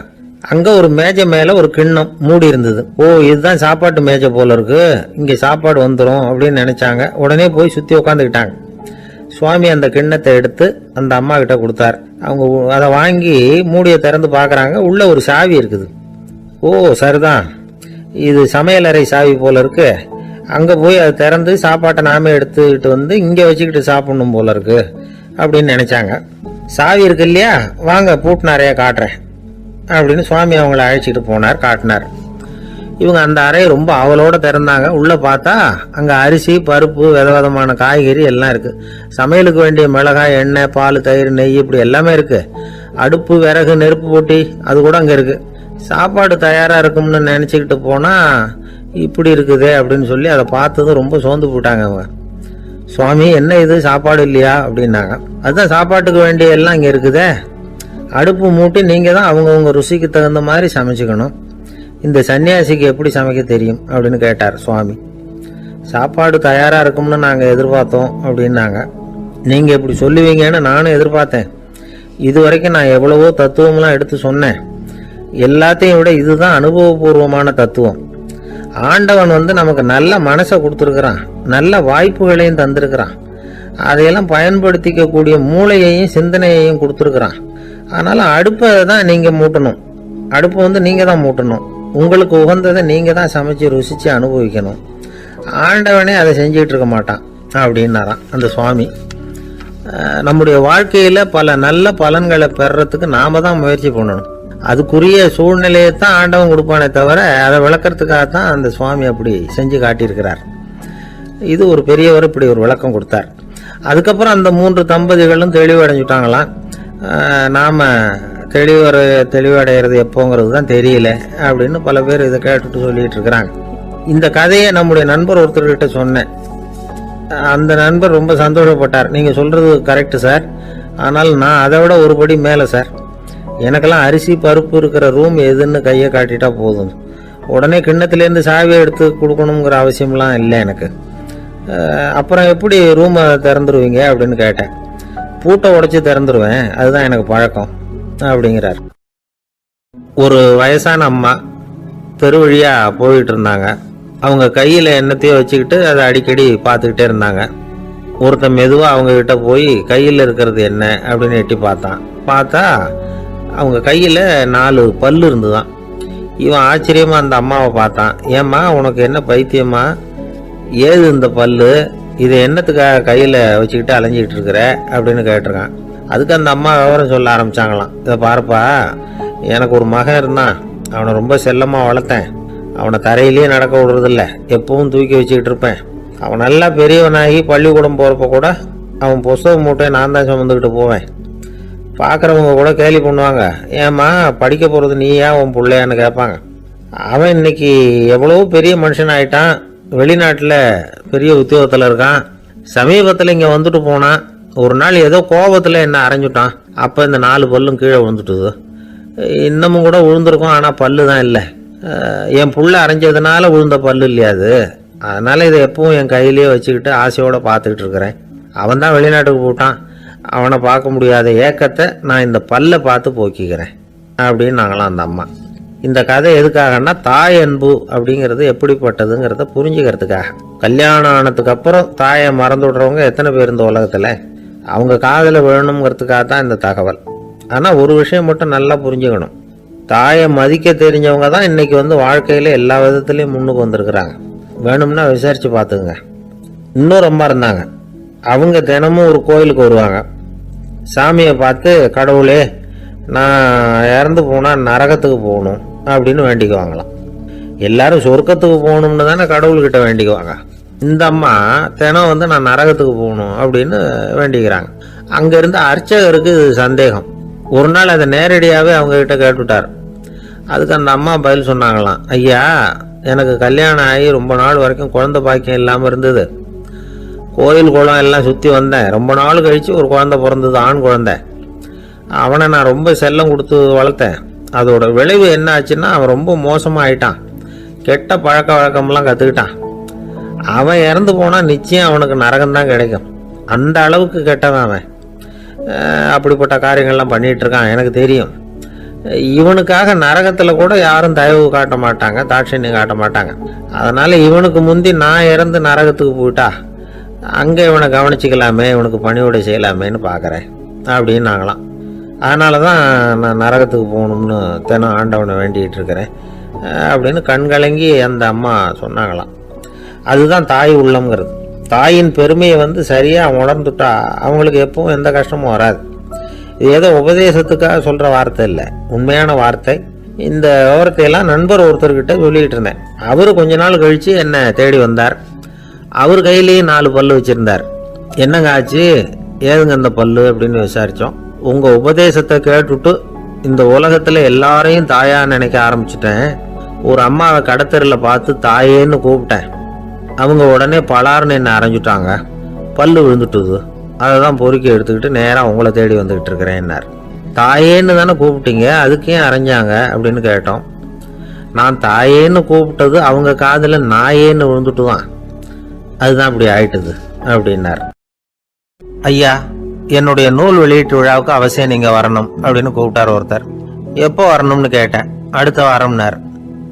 சரி புத்தகம் தயாராகிட்டுதா அப்படின்னு. நாளைக்கு தான் அச்சிக்க கொடுக்க போகிறேன்னார். என்னங்க இது, புத்தகம் அச்சிடுறதுக்கு முன்னாடியே அழைப்புதழை அச்சடிச்சு விட்டீங்களே அப்படின்னு கேட்டேன். அதனால் என்னங்க அந்த காலம் மாதிரியா போடலாம், அச்சுக்கலை வந்து எவ்வளவோ முன்னேறியாச்சுங்க. Linotype, monotype, phototype, laser, இப்படி என்னென்னமோ வந்தாச்சு. இன்னைக்கு கொடுத்தா நாளைக்கே புத்தகம் தயார் அப்படின்னார். இப்படி இந்த அளவுக்கு முன்னேறி இருக்கிற இந்த அச்சுக்கலை ஆரம்பத்தில் எப்படி இருந்தது தெரியுமா? அந்த காலத்தில் காகிதம்னா என்னன்னே தெரியாது. அப்படி ஒன்று கண்டுபிடிக்கப்படவே இல்லை. அப்போல்லாம் எதையாவது ஒன்று எழுதணும்னா அதுக்கு ஆட்டு தோலை தான் பயன்படுத்தி இருக்கிறாங்க. கண்ணுக்குட்டி தோல் கூட அதுக்கு உபயோகப்பட்டு தான். ஐரோப்பாவில் இருந்த பாதிரியார்கள் தோலில் எழுதப்பட்ட புத்தகத்தை தயாரிக்கிறதுல ரொம்ப கெட்டிக்காரங்களாம். எகிப்து, அப்புறம் மத்திய தரைக்கடல் ஓரத்தில் உள்ள நாடுகள், இங்கெல்லாம் தோல் தான் எழுது பொருளாக பயன்பட்டு வந்திருக்குது. ஆனால் நம்ம நாட்டில் ஓலைச்சுவடிகளை எழுத்துக்கு பயன்படுத்தி இருக்கிறாங்க. எழுதுறதுக்கு தோலை பயன்படுத்தினவங்க பிறகு பேப்பரைஸ் அப்படிங்கிற கோரை புல்லை வந்து அதுக்கு பயன்படுத்தினாங்களாம். இதெல்லாம் அப்படி கொஞ்சம் கொஞ்சமாக கண்டுபிடிச்சிட்டு வந்திருக்கிறாங்க. அந்த புல்லை வந்து கச்சிதமாக நறுக்க வேண்டியது, நல்லா பதப்படுத்த வேண்டியது, அதுக்கப்புறம் அதில் எழுத வேண்டியது, அவ்வளவுதான். பேப்பருங்கிற சொல்லே இந்த பேப்பைரஸ் அப்படிங்கிறதுலேருந்து வந்தது தான். அதுக்கப்புறம் தான் காகிதம் வந்தது. இதை முதல்ல சீன நாட்டில் தான் கண்டுபிடிச்சாங்க. அது வந்த பிறகு அச்சு எந்திரம் கண்டுபிடிக்க வேண்டிய அவசியம் ஏற்பட்டது. அதை கண்டுபிடிச்சவர் ஜெர்மானிய அறிவியல் அறிஞர் ஜான் கூட்டன்பர்க். அச்சு கலைக்கு அடித்தளம் அமைச்சவர் அவர் தான். ஜெர்மனியில் மெயின்ஸ் அப்படிங்கிற ஊரில் 1399 பிறந்தார். அவரோட மாமன் ஒருத்தர் உலோக வேலையில் வல்லவர். அவர்கிட்ட அந்த வேலையை கற்றுக்கிட்டார். அதோட வைர கற்களை வந்து பட்டை தீட்டுறதுலையும் ரொம்ப தேர்ச்சி பெற்றிருந்தார். இளம் வயசுலேயே சும்மா இருக்க மாட்டாராம். எதை செஞ்சாலும் அதை திறமையாக செய்வாராம். அவர் தான் முதல்ல மர அச்சு எழுத்துக்களை உருவாக்கினார். அது மேலே மை தடவி பிரதிகள் எடுத்தார். அதுக்கப்புறம் உலோக எழுத்துக்கள், முதல்ல காரியம், அப்புறம் இரும்பு, அப்புறம் கலப்பு உலோகம். பிறகு அச்சடிக்கிறதுக்கு எந்திரம் ஒன்றையும் உருவாக்கினார். முதல்ல பைபிள் அச்சடித்தார். 1468 அவர் இறந்து போனார். 16ஆம் நூற்றாண்டில் மேலை நாடுகளிலிருந்து மர எழுத்துக்களை கொண்டுகிட்டு வந்து தமிழ்நாட்டில் கிறிஸ்தவ நூல்களை அச்சிட்டாங்க. அப்பெல்லாம் வந்து அச்சகங்கள் வந்து போதிய அளவுக்கு இங்கே இல்லை. அதுக்கு என்ன காரணம்னா, இந்தியர்கள் வந்து அச்சகங்களை நடத்தக்கூடாது அப்படின்னு சட்டம். 1835 வரைக்கும் அந்த சட்டம் வந்து நடைமுறையில் இருந்தது. இந்த நிலைமையில் அங்கேயும் இங்கேயுமா 1-2 அச்சகங்கள் ஆரம்பமாச்சு. 1713 தரங்கம்பாடியில் லூத்தரன் மிஷன் அச்சகம், அதே ஆண்டில் சென்னையில் SPCK அச்சகம். இது ரெண்டும் தான் இந்தியாவில் முதல்ல தொடங்கப்பட்ட அச்சகங்கள். ஆட்டுத்தோல்லையும் ஓலைச்சுவடியிலையும் எழுதப்பட்ட எழுத்துக்கள் இன்னைக்கு எங்கேயோ போயிட்டுது. ஆனால் நம்ம ஊரில் எழுத்தாளர்கள் நிலைமை தான் ஒன்றும் சொல்லிக்கிறது மாதிரி இல்லை. நம்ம ஆள் ஒருத்தர் சொன்னார், சார் நான் சொந்தத்தில் ஒரு அச்சாபீஸ் வச்சுருந்தேன், இப்போவும் வச்சிருக்கிறேன். அதனால் என்னுடைய படைப்புகளை புத்தகமாக வெளியிடுறதுல எனக்கு ஒன்றும் கஷ்டம் இல்லை. வருஷத்துக்கு ஒரு புத்தகம் எழுதி வெளியிட்டுருவேன். 15 வருஷமாக இலக்கிய உலகத்துக்கு இப்படி சேவை செஞ்சுக்கிட்டு வர்றேன். ஆனால் இந்த வருஷம்தான் வாசகர்கள் வந்து எனக்கு பாராட்டு விழா நடத்தி இருக்கிறாங்க அப்படின்னார். இந்த வருஷம் அப்படி என்ன விசேஷம் அப்படின்னு கேட்டோம். இந்த வருஷம்தான் நான் எந்த புத்தகம் எழுதி வெளியிடாமல் இருந்தேன், அதுக்காகத்தான் எனக்கு இந்த பாராட்டு விழா அப்படின்னார். ஒரு ஆஃபீஸில் வேலை பார்க்குற ஒருத்தர் ஏதோ தப்பு பண்ணிவிட்டார். உடனே மேல் அதிகாரி அவரை கூப்பிட்டு அனுப்புனார். நீ செஞ்சது தப்புன்னார் கோபமா. இது ஒரு ரகம். சில அதிகாரிகள் இப்படி நீங்கள் செஞ்சது தப்புன்னு சொல்கிறதில்ல, நீங்கள் செஞ்சது சரி அப்படின்னு சொல்கிறதில்ல. எப்படி சொல்லுவாங்கன்னா, நீங்கள் செஞ்சது வந்து சரியில்லைன்னு நான் நினைக்கிறேன் அப்படின்னு சொல்லுவாங்களாம். அதாவது சில பேர் வந்து நீங்கள் செஞ்சது தப்புங்கிறாங்க, அதையே மாற்றி சொல்கிறாரு இவர், நீங்கள் செஞ்சது சரியில்லைன்னு நினைக்கிறேன். இது ரெண்டும் வந்து அர்த்தம் ஒன்று தான், இருந்தாலும் வார்த்தைகள் வித்தியாசம். நிர்வாக திறமை இல்லாத ஒரு அதிகாரி யூ ஆர் ராங் அப்படின்னு சொல்லுவாராம். நிர்வாக திறமை உள்ள அதிகாரியாக இருந்தால் அதையே கொஞ்சம் மாற்றி I think you are not correct அப்படின்பாராம். இதுதான் வித்தியாசம். இருந்தாலும் வார்த்தைகளை உபயோகப்படுத்துகிற விதத்தை வச்சு தான் வேலை நல்லா நடக்கிறதும் நடக்காததும் இருக்கு. விவரம் தெரிஞ்சவங்க என்ன சொல்கிறாங்க தெரியுமா? Be a leader not a boss அப்படிங்கிறாங்க. ஒரு லீடராக பாஸாக இருக்காதே அப்படிங்கிறாங்க. சரி, அப்படின்னா லீடருக்கும் பாஸுக்கும் வித்தியாசம் உண்டா அப்படின்னு கேட்டால் இருக்குன்னு சொல்கிறாங்க. லீடருங்கிறவர் வேற, பாஸுங்கிறவர் வேற. ஒரு லீடர் எப்படி நடந்துக்குவார், ஒரு பாஸ் எப்படி நடந்துக்குவார், இதை முதல்ல நாம் தெரிஞ்சுக்கணும்.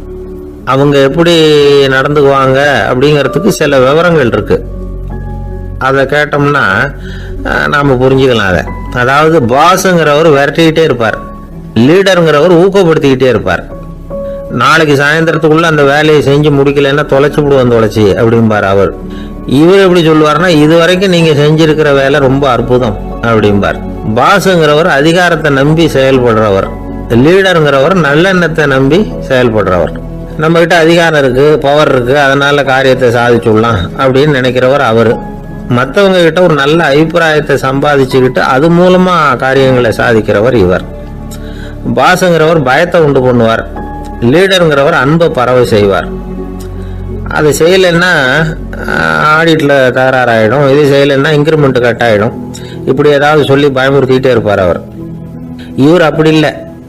உடம்பு இப்படி இருக்குது, வீட்டில் எல்லாரும் சௌக்கியமாக இருக்கிறாங்களா, ஆஃபீஸில் எல்லாம் வசதியாக இருக்குதா, நான் ஏதாவது உதவி செய்யணுமா அப்படின்னு அன்புக்கு முக்கியத்துவம் கொடுப்பார்.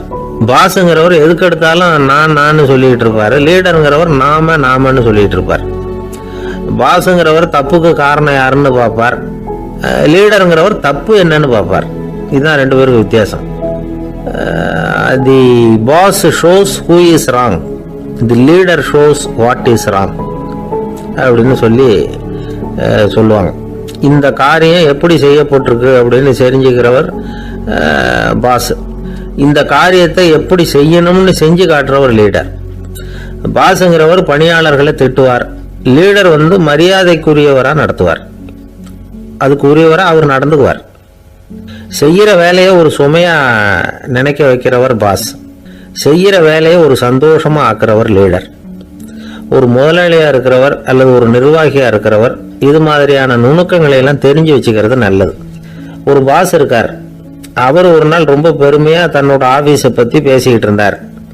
எனக்கு கீழே 200 பேர் வேலை செய்யறாங்க சார், நான் ஒரு கோடு கிழிச்சா அவங்க அதை தாண்டாத அளவுக்கு நான் நடந்துக்கிறேன் சார் அப்படின்னார் அவர்.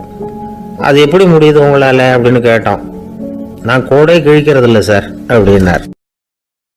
ஒருத்தர் மனசுல நிம்மதி இல்லாம உட்காந்துருந்தார். என்ன சார் விஷயம் அப்படின்னு விசாரிச்சேன். அகலக்கால் வச்சுட்டேன், அதுதான் அவதிப்படுறேன்னார். விவரமா சொல்லுங்கன்னு. வீடு கட்டணும்னு ஆரம்பிச்சேன், வேலை பாதியிலேயே நிக்குது, கையில பணம் இல்லை அப்படின்னார். இது மாதிரி ஆசாமிகள் பல பேரை நீங்க பார்த்துருக்கலாம். இவங்கெல்லாம் சுலபமா மன அழுத்தத்துக்கு ஆளாயிடுறாங்க. மன உளைச்சல், அதாவது ஸ்ட்ரெஸ் அப்படின்னு சொல்றோமே, அதுக்கு அடிப்படையான சில காரணங்கள் உண்டு. அதாவது மிகையாக திட்டமிடுதல் அப்படிங்கிறதும் ஒரு முக்கியமான காரணம். நடைமுறை சாத்தியம் என்னங்கிறத மனசுல வச்சுக்கிட்டு எந்த திட்டத்தையும் தீட்டணும், அப்பதான் அது சரியா வரும். ரெண்டாவது காரணம் என்ன தெரியுமா? ஒரே நேரத்தில் பல்வேறு செயல்களில் ஈடுபடுறது.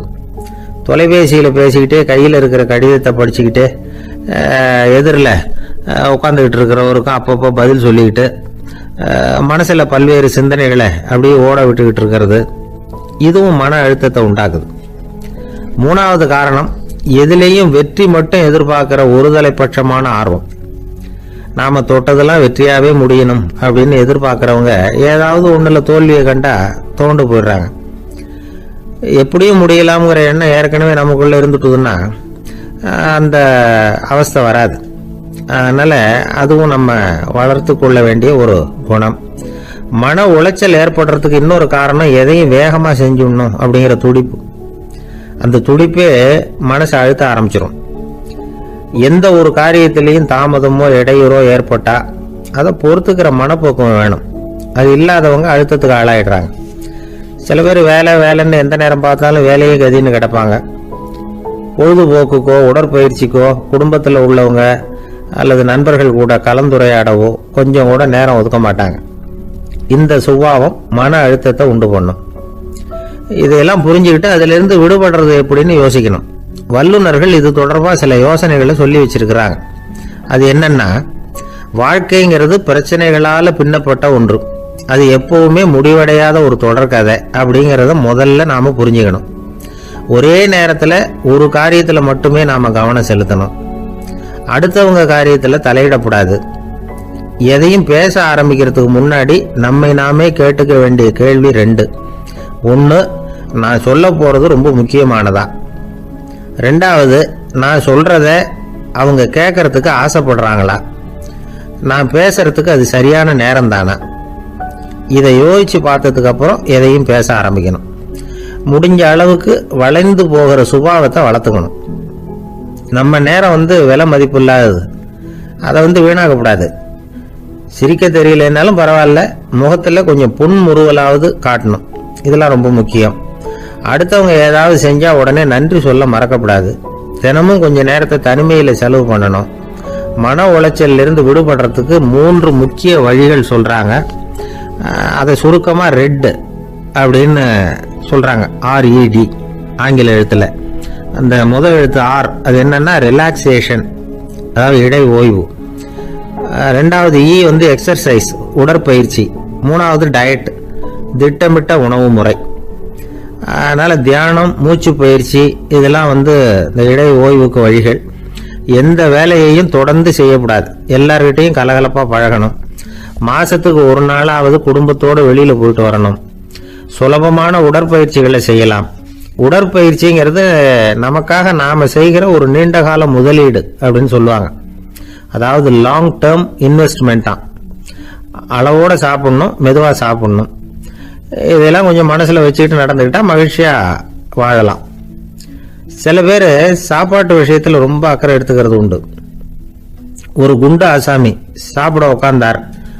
முதல்ல ஒரு மாத்திரை சாப்பிட்டார். எதுக்குன்னு கேட்டோம். பசி எடுக்கிறதுக்குன்னார். சாப்பிட்டு முடிச்சார். பிறகு மறுபடியும் ஒரு மாத்திரை சாப்பிட்டார். இது எதுக்குன்னு கேட்டோம். சாப்பிட்டது ஜீரணமாகறதுக்கு அப்படின்னார். ஒரு காலத்தில் பிரஷ்யா அப்படின்னு ஒரு தேசம் இருந்தது. இப்போ ஜெர்மனி இருக்குல்ல, இதோட பெரும்பகுதி ஒரு காலத்தில் பிரஷ்யாங்கிற பேரில் இருந்தது. அப்போ அதுக்கு அரசராக இருந்தவர் மகா ஃப்ரெடரிக், அதாவது ஃப்ரெடரிக் தி கிரேட் அப்படின்னு சொல்லுவாங்க. அந்த ராஜாவுக்கு ஒரு சந்தேகம். நாம் பல வகையான வரிகளை விதித்து வசூல் பண்ணுறோம். அப்படி பண்ணி வருமானம் குறைஞ்சிக்கிட்டே போகுதே, இதுக்கு என்ன காரணமாக இருக்கும்?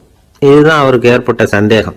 ஒரு சமயம் அந்த அரசர் தம்முடைய அமைச்சர்களையும் பிரபுக்களையும் தளபதிகளையும் கூப்பிட்டு ஒரு விருந்து வச்சார்.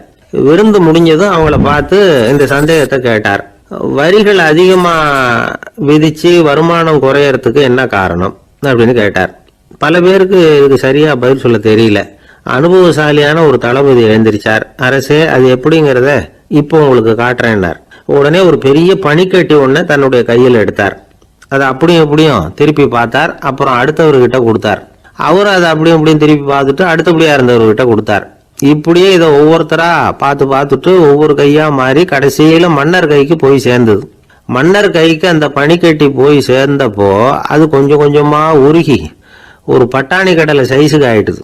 மன்னர் யோசனை பண்ணார். வரி அதிகமா போட்டாலும் வந்து சேர்றது குறைவா இருக்கிறதுக்கு என்ன காரணம் அப்படிங்கிறது அவருக்கு புரிஞ்சு போச்சு. காலம்தான் மாறிட்டு இருக்கே தவிர இந்த கையூட்டு வாங்குற பழக்கம் மாறினதாக தெரியல. இன்னொரு ராஜா இருந்தார். அவர் தன்னுடைய ராஜாங்கத்துல லஞ்ச ஊழலே சுத்தமா இருக்கக்கூடாது அப்படின்னு நினைச்சார். அவர்கிட்ட பல்வேறு துறைகளுக்கும் பொறுப்பா இருந்த பல பேரும் ரொம்ப சுத்தமாகவும் நேர்மையாகவும் இருந்தாங்க. ஒரே ஒருத்தர் மட்டும் எல்லார்கிட்டையும் லஞ்சம் வாங்கிட்டே இருந்தார். அவர் வேற வேற துறைகளுக்கு மாத்தி பார்த்தாரு. அந்த ராஜா என்னென்னமோ பண்ணி பார்க்கறாரு. எந்த வேலையை கொடுத்தாலும் அதுலேயே லஞ்சம் வாங்கறதுக்கு ஒரு வழியை உண்டு பண்ணிக்குவார் அந்த ஆள். ராஜாவுக்கு இது ஒரு பெரிய தலைவலியா போட்டுது. இவர் என்ன பண்றது? இவருக்கு என்ன வேலையை கொடுக்கறது? கொஞ்சம் கூட லஞ்சம் வாங்கறதுக்கு சான்ஸே இல்லாத ஒரு வேலையை கொடுக்கணும் அப்படின்னு திட்டம் போட்டார். ஒரு நாள் அவருக்கு அந்த உத்தரவும் போட்டுட்டார். அதாவது அவருக்கு என்ன வேலைன்னா, கடற்கரையில தான் அவருக்கு ஆபீஸ். அங்கேயே இருந்துக்க வேண்டியது. தினமும் எத்தனை கடல் அலை கரையில மோதுது அப்படிங்கிறத கணக்கு எடுத்து ராஜாவுக்கு தெரிவிக்க வேண்டியது. இதுதான் அவருக்கு வேலை. பேசாம அலையை எண்ணிட்டு உட்காந்துருக்கட்டும், அப்போவாவது அவர் லஞ்சம் வாங்குற சந்தர்ப்பம் இல்லாமல் போயிடும் அவருக்கு அப்படின்னு நினைச்சார் ராஜா. இந்த ஆளு கடற்கரைக்கு போய் டியூட்டியில ஜாயின் பண்ணிட்டார். ஒரே மாசத்துல அங்க சொந்தமா ஒரு பிரம்மாண்டமான மாளிகை கட்டி விட்டாரு. ராஜாவுக்கு இது பெரிய ஆச்சரியமா போச்சு. அலைய என்ற வேலையில அந்த ஆள் எப்படி பணம் சம்பாதிச்சார் அப்படின்னு விசாரிச்சு பார்த்தார் அக்கம் பக்கத்துல. அந்த ஆள் என்ன பண்ணிருக்கிறாருன்னா, கடற்கரையில போய் பொறுப்பு ஏத்துக்கிட்ட உடனே அங்க இருந்த மீனவர்கள் கிட்ட எல்லாம் இந்த கரையில ஒரு நாள்ல மோதுற அலைகள் எத்தனை அப்படின்னு கேட்டிருக்காரு. அது எப்படிங்க தெரியும்னு இருக்காங்க அவங்க. தினமும் அந்த எண்ணிக்கை தெரியணும். நம்ம ராஜாவுக்கு தினமும் அறிக்கை அனுப்பணும், டெய்லி ரிப்போர்ட்டு. தவறுனா நீங்க இந்த கடல்ல போய் மீன் பிடிக்கிறதுக்கு ராஜாவோட அனுமதி கிடைக்காது அப்படின்னு இருக்காரு. உடனே மீனவர்களும் பயந்து போட்டாங்க. கடலுக்கு போறதுக்கு அனுமதி இல்லைன்னா பட்டினி கிடக்கிறது மாதிரி ஆயிடுமே, மெதுவா அந்த ஆளுகிட்ட போனாங்க. காதோட காதா சொன்னாங்க, ஐயா, எங்களால கடல் அலைய எண்ண முடியாது. தினமும் எங்களால முடிஞ்சதை உங்களுக்கு பணமா கொடுத்துடுறோம். நீங்க தான் ராஜா கிட்ட சிபாரிசு பண்ணி நாங்க தொடர்ந்து மீன் பிடிக்கிறதுக்கு அனுமதி வாங்கி கொடுக்கணும் அப்படின்னு வேண்டிக்கிட்டாங்க. பணம் தினமும் சேர ஆரம்பிச்சுட்டுது. பதவியில மற்ற பதவியோட இந்த பதவி எவ்வளவோ மேல் அப்படின்னு நினைச்சுட்டான் அந்த ஆள். அது மட்டும் இல்ல, தயவு பண்ணி என்ன இந்த இடத்த விட்டு மாத்தி விடாதீங்க சார் அப்படின்னு வேற கேட்க ஆரம்பிச்சுட்டானா. என் நண்பர் ஒருத்தர் ஆழ்ந்த சிந்தனையில இருந்தார். என்ன யோசனை பண்றீங்கன்னு கேட்டேன். தலைவர் ஆகணும்னு பாக்குறேன், அதுதான் என்ன வழின்னு யோசிச்சுக்கிட்டு இருக்கேன்னார். நான் கூட அது மாதிரி யோசிச்சு பார்த்தேன். அதுக்கப்புறம் அந்த யோசனையை கை விட்டுட்டேன் அப்படின்னோம். ஏன்னு கேட்டார். அதுக்கான தகுதிகள் நமக்கு இல்லைங்கிறது புரியுது. அது நமக்கு புரியறத விட நம்ம விட மற்றவங்களுக்கு நல்லா புரிஞ்சு போச்சு. அதனால பேசாம கம்முன்னு இருந்துடுறது தான் நல்லது அப்படின்னோம். தலைவர் ஆகிறதுக்கு தகுதிகள் வேற உண்டோ அப்படின்னு கேட்டார். அவரு யதார்த்தமா தான் கேட்கிறார். நாங்க உடனே எங்ககிட்ட இருந்த ஒரு புத்தகத்தை எடுத்து அவர்கிட்ட கொடுத்தோம். படிச்சு பாருங்கன்னு. தலைவர் ஆகிறதுக்கு என்ன வழி அப்படிங்கறத பத்தி அதுல போட்டிருக்கிறாங்க. முதல் வழி என்ன தெரியுமா? ஒரு 4 பேர் முன்னாடி இல்லைன்னா ஒரு கூட்டத்துக்கு முன்னாடி நீங்க பேச போறீங்க. அப்போ எப்படி ஆரம்பிக்கணும்னா, உண்மையான புகழ்ச்சி, நேர்மையான பாராட்டு, இதோட ஆரம்பிக்கணும். எடுத்ததுமே அது சரியில்லை இது சரியில்லைன்னு பேசிட்டு இருக்க கூடாது. மக்களை பார்த்து நீங்க தான் தப்பு பண்ணிவிட்டீங்க அப்படின்னு நேரடியா சொல்லக்கூடாது. தவறு இருந்தாலும் அதை மறைமுகமா ஏதாவது கதை சொல்லி அதுல இருந்து அவங்க புரிஞ்சுக்கிற மாதிரி செய்யணும். அடுத்தவங்க பண்ண தப்பு என்னன்னு அலசறதுக்கு முன்னாடி நீங்க பண்ணின தப்பு என்னங்கிறத பத்தியே பேசுங்க. எதுக்கும் நேரடியா உத்தரவு போட்டுக்கிட்டு இருக்க கூடாது. இதை நீங்க செய்யணும் அப்படின்னு சொல்றதுக்கு பதிலா நீங்க இப்படி செஞ்சா எப்படி இருக்கும் அப்படின்னு கேள்வி மாதிரி கேட்கணுமா. இப்படி கேட்டா அது உத்தரவு மாதிரி தெரியாதான். அடுத்தவங்க மரியாதையை காப்பாத்துறது மாதிரி பேசணுமா. உங்க பேச்சு இன்னொருத்தரை அவமானப்படுத்துறது மாதிரி இருக்கக்கூடாதான். ஏன்டா இவங்கிட்ட போய் மாட்டிக்கிட்டோம்னு யாரும் நினைச்சிடக்கூடாது. ஒவ்வொரு சின்ன வளர்ச்சியையும் பாராட்டணும். வெற்றி சாதாரணமா இருந்தாலும் பாராட்டாம இருந்துடக்கூடாது. பாராட்டும் போது தாராளமா இருக்கணும். குறை சொல்லும் போது கவனமா இருக்கணும். வாய்க்கு வந்தபடி பேசிவிட்டா அதுக்கப்புறம் வகையா மாட்டிட்டு முழிக்க வேண்டியிருக்கும். நீங்க பேசுறது இன்னொருத்தருக்கு ஒரு கௌரவத்தையும் மரியாதையும் உண்டு பண்றது மாதிரி இருக்கணும். நீங்க பேசுறது அடுத்தவங்களுக்கு இருக்கிற கொஞ்ச நெஞ்ச மரியாதையும் எடுத்து விடுறது மாதிரி இருக்கக்கூடாது. உங்க பேச்சை கேட்டா கேட்கறவங்களுக்கு ஒரு ஊக்கம் வரணும், உற்சாகம் வரணும். தவறு எதுவா இருந்தாலும் அது சுலபமா திருத்திக்கலாம், சரி பண்ணிக்கலாங்கிறது மாதிரி இருக்கணும் உங்க பேச்சு. அடுத்தவங்களை சந்தோஷப்படுத்துங்க. உங்க யோசனைய கேட்டு நடந்துக்கிறதுனால அந்த சந்தோஷம் அவங்களுக்கு கிடைக்கணும். இந்த தகுதியெல்லாம் உங்ககிட்ட இருந்தா நீங்க ஒரு சிறந்த தலைவர் ஆகலாம் அப்படின்னு அந்த புஸ்தகத்துல போட்டிருக்கு. இந்த காலத்துல தலைவர் ஆகிறதுக்கு வேற சில தகுதிகள்லாம் கூட தேவைப்படுது. ஒரு புள்ள தன்னுடைய அப்பா கிட்ட, அப்பா, உன்ன மாதிரியே நானும் அரசியல்ல சேரணும், தலைவர் ஆகணும்னு ஆசைப்படுறேன். இன்னையில இருந்து எனக்கு அரசியல் பாடம் கத்துக் கொடு அப்படின்னு கேட்டிருக்கான். அவரும் சரின்னு சொல்லிவிட்டு ஒரு பெரிய ஏணியை எடுத்துட்டு வந்தாராம். ஒரு செவுத்துல சாத்தினார். இந்த ஏணியில ஏறி உயர போய் அங்க பரன் மேல இருக்கிற ஒரு புத்தகத்தை எடுத்துட்டு வாடான்னு இருக்கார். மகனை பார்த்து, அப்பா, ஏணி ரொம்ப உயரமா இருக்குது, நீ ஜாக்கிரதையா இதை புடிச்சுக்கோ, நான் ஏறி போறேன் அப்படின்னு நான் பையன். பயப்படாத, நான் பாத்துக்கிறேன்னாரு அப்பா. பையன் ஏணியில ஏறனா உச்சிக்கு போனதும் அப்பா கையை எடுத்துட்டார். ஏணி அப்படியே சரிஞ்சுட்டுது. பையன் பொத்துன்னு கீழே விழுந்துட்டான். இடுப்பு பிடிச்சிக்கிட்டே எழுந்திரிச்சான்.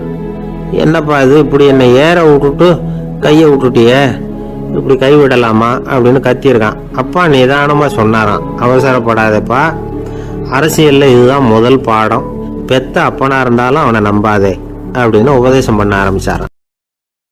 கிபி 1078 வருஷம் மார்ச் மாதம் 19ஆம் தேதி திங்கட்கிழமை அதிகாலை நேரம் ஒரு குழந்தை பிறந்தது. எங்க தெரியுமா?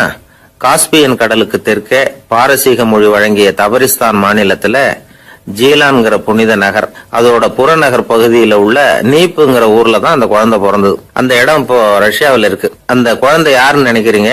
அதுதான் முஹித்தீன் பெருமான், ஆன்மீக சாதனைகள் புரிந்த மகான் முஹித்தீன் ஆண்டகை. தன்னுடைய 18வது வயசுல உயர்கல்விக்காக ஜீலான் நகரத்தை விட்டு பகுதாத் நகரத்துக்கு புறப்பட்டு போறார். இளம் பிராயம் தானே, அதனால துணைக்கு ஒரு வர்த்தக கூட்டத்தோட சேர்ந்து போயிட்டு இருக்கிறார். ரொம்ப தூரம் போகணும். ஒவ்வொரு இடமா தங்கி தங்கி போயிட்டு இருக்கிறாங்க. ஒரு இடத்துல ஒரு கொள்ளை கூட்டம் பயங்கரமான ஆயுதங்களோட அவங்கள வழிமறிச்சுட்டுது. அந்த வர்த்தக கூட்டம் வச்சிருந்த பொருள்களை எல்லாம் அவங்க பறிச்சு விடுறாங்க. இவங்களும் பயந்துகிட்டு இருந்தது எல்லாத்தையும் அவங்க கிட்ட கொடுத்துடுறாங்க. முஹைத்தீன் ஆண்டகை மட்டும் இதையெல்லாம் பார்த்துக்கிட்டு தனியா ஒதுங்கி நிக்கிறார். ஒரு 18 வயசு பையன் மட்டும் இப்படி தனியா அநாத சிறுவன் மாதிரி நின்றுட்டு இருக்கிறத அந்த கொள்ளை கூட்டத்துல இருந்த ஒருத்தன் பாக்குறான். கிட்ட நெருங்கி வர்றான். அலட்சியமாவும் கிண்டலாவும் உங்ககிட்ட ஏதாவது இருக்குதா அப்படின்னு கேக்குறான். இவங்கிட்ட என்ன இருக்க போகுது அப்படிங்கிற நம்பிக்கையில அவன் அப்படி கேக்குறான். உடனே இவரு இருக்குதே, என்கிட்ட 40 தீனார் இருக்கு அப்படிங்கிறார். இப்படி சொல்லியும் அந்த கொள்ளைக்காரனுக்கு நம்பிக்கை வரல. என்னிடம் விளையாடாத, பொய் சொல்லாத, உண்மையை சொல்லு அப்படிங்கிறான் அவன். உண்மையைத்தான் சொல்றேன், என்கிட்ட 40 தீனார் இருக்கு அப்படிங்கிறார் இவர். எங்க வச்சிருக்கிற அப்படின்னு கேக்குறான். சட்டையின் விழாப்புறத்துல உள்ள பகுதியில அதை வச்சு தச்சிருக்கிறாங்க அப்படின்னு உண்மையை சொல்றார். உடனே கொள்ளை கூட்ட தலைவன் அதை கத்தியால கீறிப்பார் அப்படின்னு உத்தரவு போடுறான். அந்த சட்டையை கிழிக்கிறாங்க. உள்ள இருந்து 40 பொற்காசுகளும் பொல பொலன்னு கீழே கொட்டுச்சு. அதை பார்த்த உடனே அந்த கொள்ளை கூட்ட தலைவன் மலைச்சு போய் நின்னுட்டான். காசை பார்த்துட்டு அவன் மலைச்சு போகல, பொய் பேசாத அந்த பையனோட நேர்மையை பார்த்துட்டு அவன் அப்படி நின்னான். மெதுவா அந்த பையன் கிட்ட வந்தான். ஏன்பா, நீ என்ன பணக்கார குடும்பமா அப்படின்னு கேட்டான். அப்படிலாம் இல்ல, எனக்கு அப்பா இல்ல, அம்மா மட்டும்தான் உண்டு. எங்க அப்பா எனக்குன்னு விட்டு போன சொத்தே இந்த 40 தீனார் தான் அப்படின்னாரு இவர். அப்படி இருந்துமா உண்மை பேசணும்னு ஆசைப்பட்டேன். என்கிட்ட ஒண்ணும் இல்லைன்னு ஒரு வார்த்தை சொன்ன உன்னை விட்டுருப்போமே அப்படின்னா அவன். அப்படி இல்லைங்க, நான் இறைவன் திருநாமத்தை அறியக்கூடிய கல்வி ஞானத்துக்காக இப்ப போயிட்டு இருக்கிறேன். இறைவன் திருநாமத்தை உச்சரிக்க வேண்டிய நாவால பொய் பேசக்கூடாதுன்னு எங்க அம்மா சொல்லி இருக்கிறாங்க. அதனால நான் எப்பவுமே பொய் சொல்ல மாட்டேன் அப்படின்னு என்னுடைய தாய்க்கு வாக்கு கொடுத்திருக்கிறேன் அப்படின்னார் அவர். முஹைத்தீன் பெருமான் வார்த்தைகளை கேட்ட அந்த கொள்ளையர்கள் மனம் திருந்தி நல்லவங்களா ஆயிடுறாங்க. அந்த கொள்ளையர் தலைவன் பிற்காலத்துல ஒரு பெரிய மகான் ஆயிடுறார். பெரியவர்கள் வாழ்க்கையில நடக்கிற இது மாதிரி சம்பவங்கள் தான் நாம நல்ல விதமா வாழறதுக்கு துணையா இருக்கும். அந்த காலத்துல கொள்ளையர்களே பெரியவங்க செயலை பார்த்து மனம் திருந்தி இருக்கிறாங்க. இந்த காலத்துல யார் இப்படி இருக்கிறா? இந்த காலத்துல மகான் ஒருத்தரை பார்த்தேன், எனக்கு வேண்டியப்பட்ட மகான். ஏங்க நீங்களும் மகான் ஆகிறதுக்கு முன்னாடி கொள்ளை அடிச்சுட்டு இருந்தீங்களா அப்படின்னு கேட்டேன். அவர் மெதுவா கண்ணை திறந்து என்ன நிமிர்ந்து பார்த்தார். அப்படி இல்லப்பா, நான் கொள்ளை அடிக்கிறதுக்காகத்தான் மகானாவே ஆகி இருக்கிறேன் அப்படின்னு சொல்லிவிட்டு மறுபடியும் கண்ணை மூடிட்டார். என்னுடைய நீண்டகால நண்பர் ஒருத்தர் வருஷம் தவறாமல் திருநள்ளாறு அப்படிங்கிற திருத்தலத்துக்கு போயிட்டு வர்றது வழக்கம். அங்க என்ன சார் விசேஷம்னு கேட்கறது உண்டு. என்ன இப்படி கேட்கறீங்க? சனி பகவான் நலன் விருப்பப்படி அங்கதானே எழுந்தருளி இருக்கிறார். அவரை போய் பார்த்து ஒரு கும்பிடு போட்டுட்டு வந்தா நம்ம பிடிச்சிருக்கிற சனியெல்லாம் விலகும் அப்படிம்பார்.